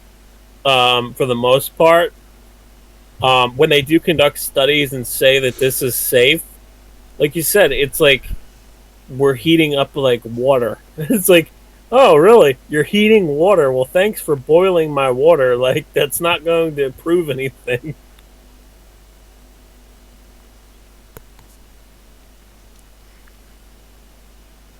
Yeah. Oh, you're heating water? Oh, you can make me tea or coffee? Thank you. Yeah, technically you can actually. Just put it. Let's keep it on. Keep on radiating for a few days, and it will be heated enough.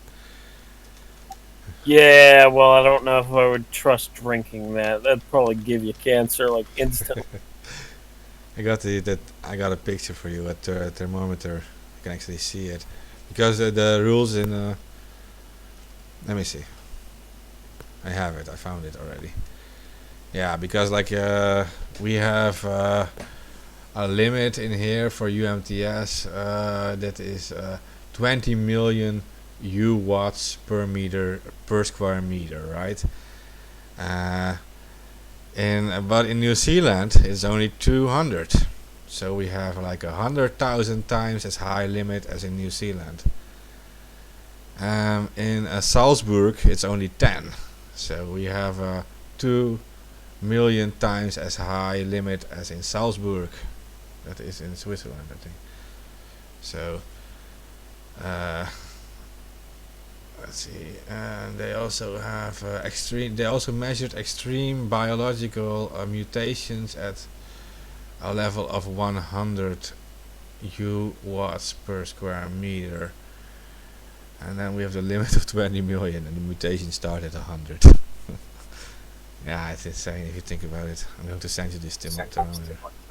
Oh, wow. Yeah. This is sick. This is all in Dutch, by the way, but the numbers are pretty obvious, and you can also see what's going on there. Well, I mean, if it's all in Dutch, how am I going to understand it? That's not very helpful. You should translate it first. Yeah, you can see. Oh, holy shit! Oh yeah, okay. You would not be able to translate that. That would take a fucking long time to translate. I'll give you. I can do it for you if you really need it for an article or whatever. Then it's fine.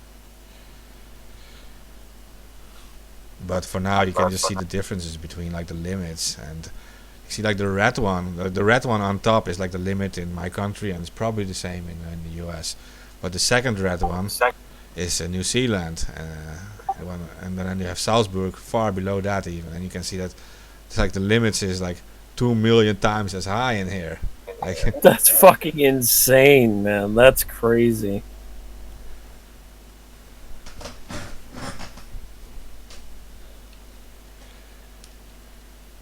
Yeah. That's unbelievable. Yeah, and you see like on the bottom, and on the second one from the bottom it says GSM phones already work at 0.001. Right? Yeah, I see that. Yeah. That's fucking nuts. Yeah, so they don't even need it. I wish I had that when I wrote the article. I would have put that in the article. Like, that's crazy. Yeah. Obviously, it would have to be translated, but fuck, that's crazy. Yeah, it's from like an activist group called StopUMTS.nl. They actually do like lawsuits against the phone companies in my country, and they did win a few lawsuits already in like small towns. Like then the small town refuses like such a tower, and they start like a lawsuit against these phone companies. Usually they manage to get them. They manage to win, and then these phone companies are like forced to like put them like way out of town. So, okay, so Bluetooth uses 125 or what is it? Let me see. That is a Bluetooth unamplified on 1 meter distance. That is 125. Yeah. And you see the laptop with the Wi-Fi when you hold it next to your head is 50,000. I see that notebook Wi-Fi. Yeah. Well, fuck. I've always laid down and used a laptop. That's not good. I'm screwed. Yeah, you see the TNO COFAM research. That is at 2650, and they say at that level they see like a huge negative effect on your well-being. And TNO is like our national research institute. A huge negative effect on your well-being. That's a great way to put it. Yeah. That's fucking crazy. That's nuts. Yeah, and this is still regarding UMTS, and you can imagine that, and the new thing is going to be even stronger, right? And right. Yeah. Right. Yeah, that's crazy. That's fucked up. Yeah. That seriously is, because like at this point, 5G would be off of that chart. Like, Yeah. what the fuck? It seriously would be off of that chart. It would be like, if that's red right there, that would be fucking like broken thermometer. Like, Holy shit.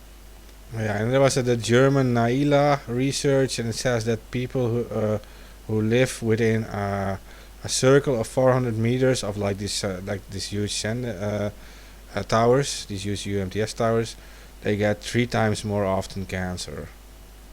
And this German research concluded this over a period of 5 to 10 years after the cell tower started being used. So, yeah. Well, this is like a different subject, but it's just, Yeah, I saw that there was a case of elementary school kids who got cancer that were near a cell phone tower, and they all had different forms of cancer. It's crazy.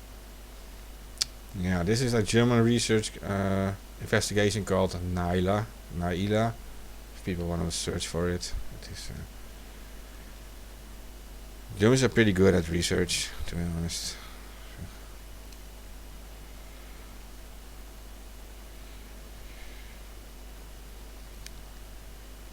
Still have these open institutes. They're not really restricted from doing these things.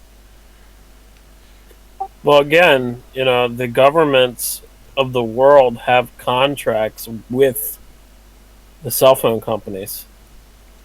So, that's like conflict of interest right there. It's like they don't care if these towers harm people. They care about their profit. Yeah, they want to be first in line. There's a lot of economic advantages. Yeah, that's always way up.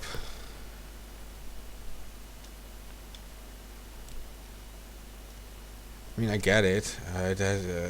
Like, even like for medical reasons, they will claim it's a good thing because they will say like we need like X-ray pictures, which are like sometimes a gigabytes big. They're so high quality. They're like huge pictures, and I want to have them transferred instantly to other hospitals, for example. Well, yeah, they said that with 5G that you would be able to download like a 2 gigabyte movie in like 7 seconds. Yeah, exactly. So yeah, that's insane. But at the same time, it's like now you're trading your health for speed of your internet. Like what the.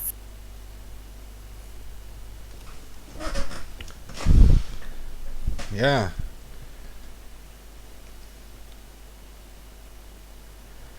Yeah, I think that part is strange too, and I think like it only has to do with luxury because you can also have this done like locally. You can still use wires for this too. Like instead of playing with the health, I would say like connect all these hospitals to like high speed internet through a cable. Then, I mean, does it matter? Put like a fiber to them or something. Right, yeah. Instead, they want to connect fucking hospitals to 5G and enable patient doctor like data sharing and stuff like that. Mm.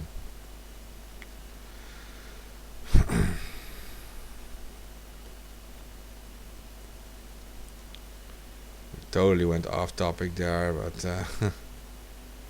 No, yeah, and I wanted to because I wanted to make a point that viruses don't come from radio frequency, but in the same regard, that 5G can cause worse symptoms in COVID-19 patients, and I also wanted to note that the MSM is spinning this in like the most shocking way that I've seen in a long time.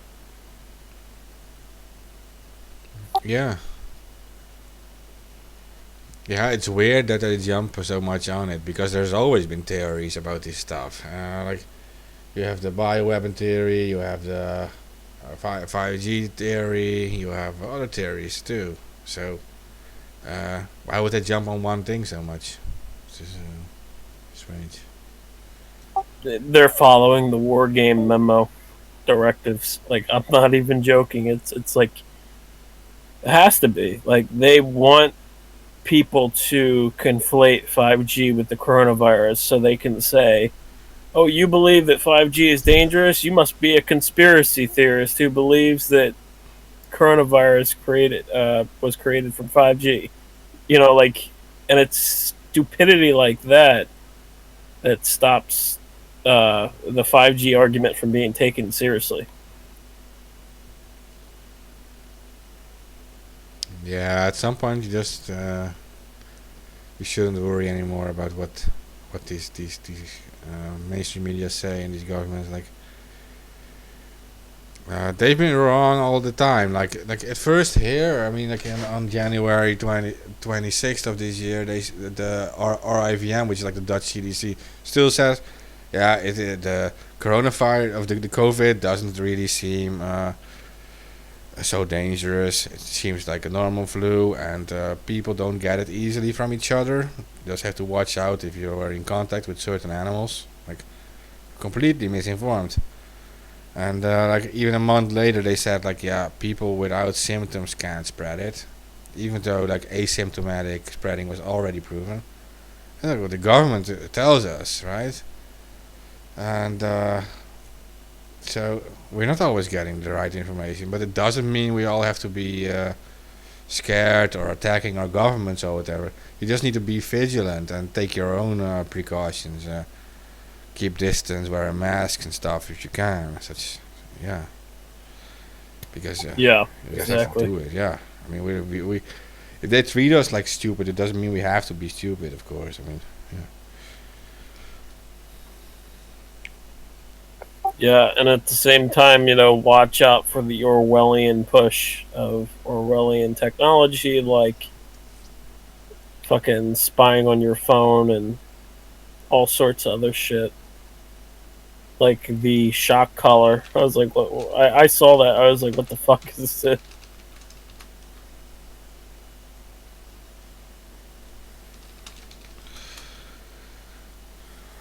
Okay, it seems we are the only ones now, and you have to go soon, so and it's also late for me, so. Okay, we can do it again next week or something. Well, we can go on air like anytime. If people want to have something to tell or something to say about the COVID thing, just jump in the Discord server. If it's like really important, we can go on air whenever you want. So we'll be back next week at the same time, I think. And anyone who wants to can come on air. The link to the Discord server is posted below the stream. So.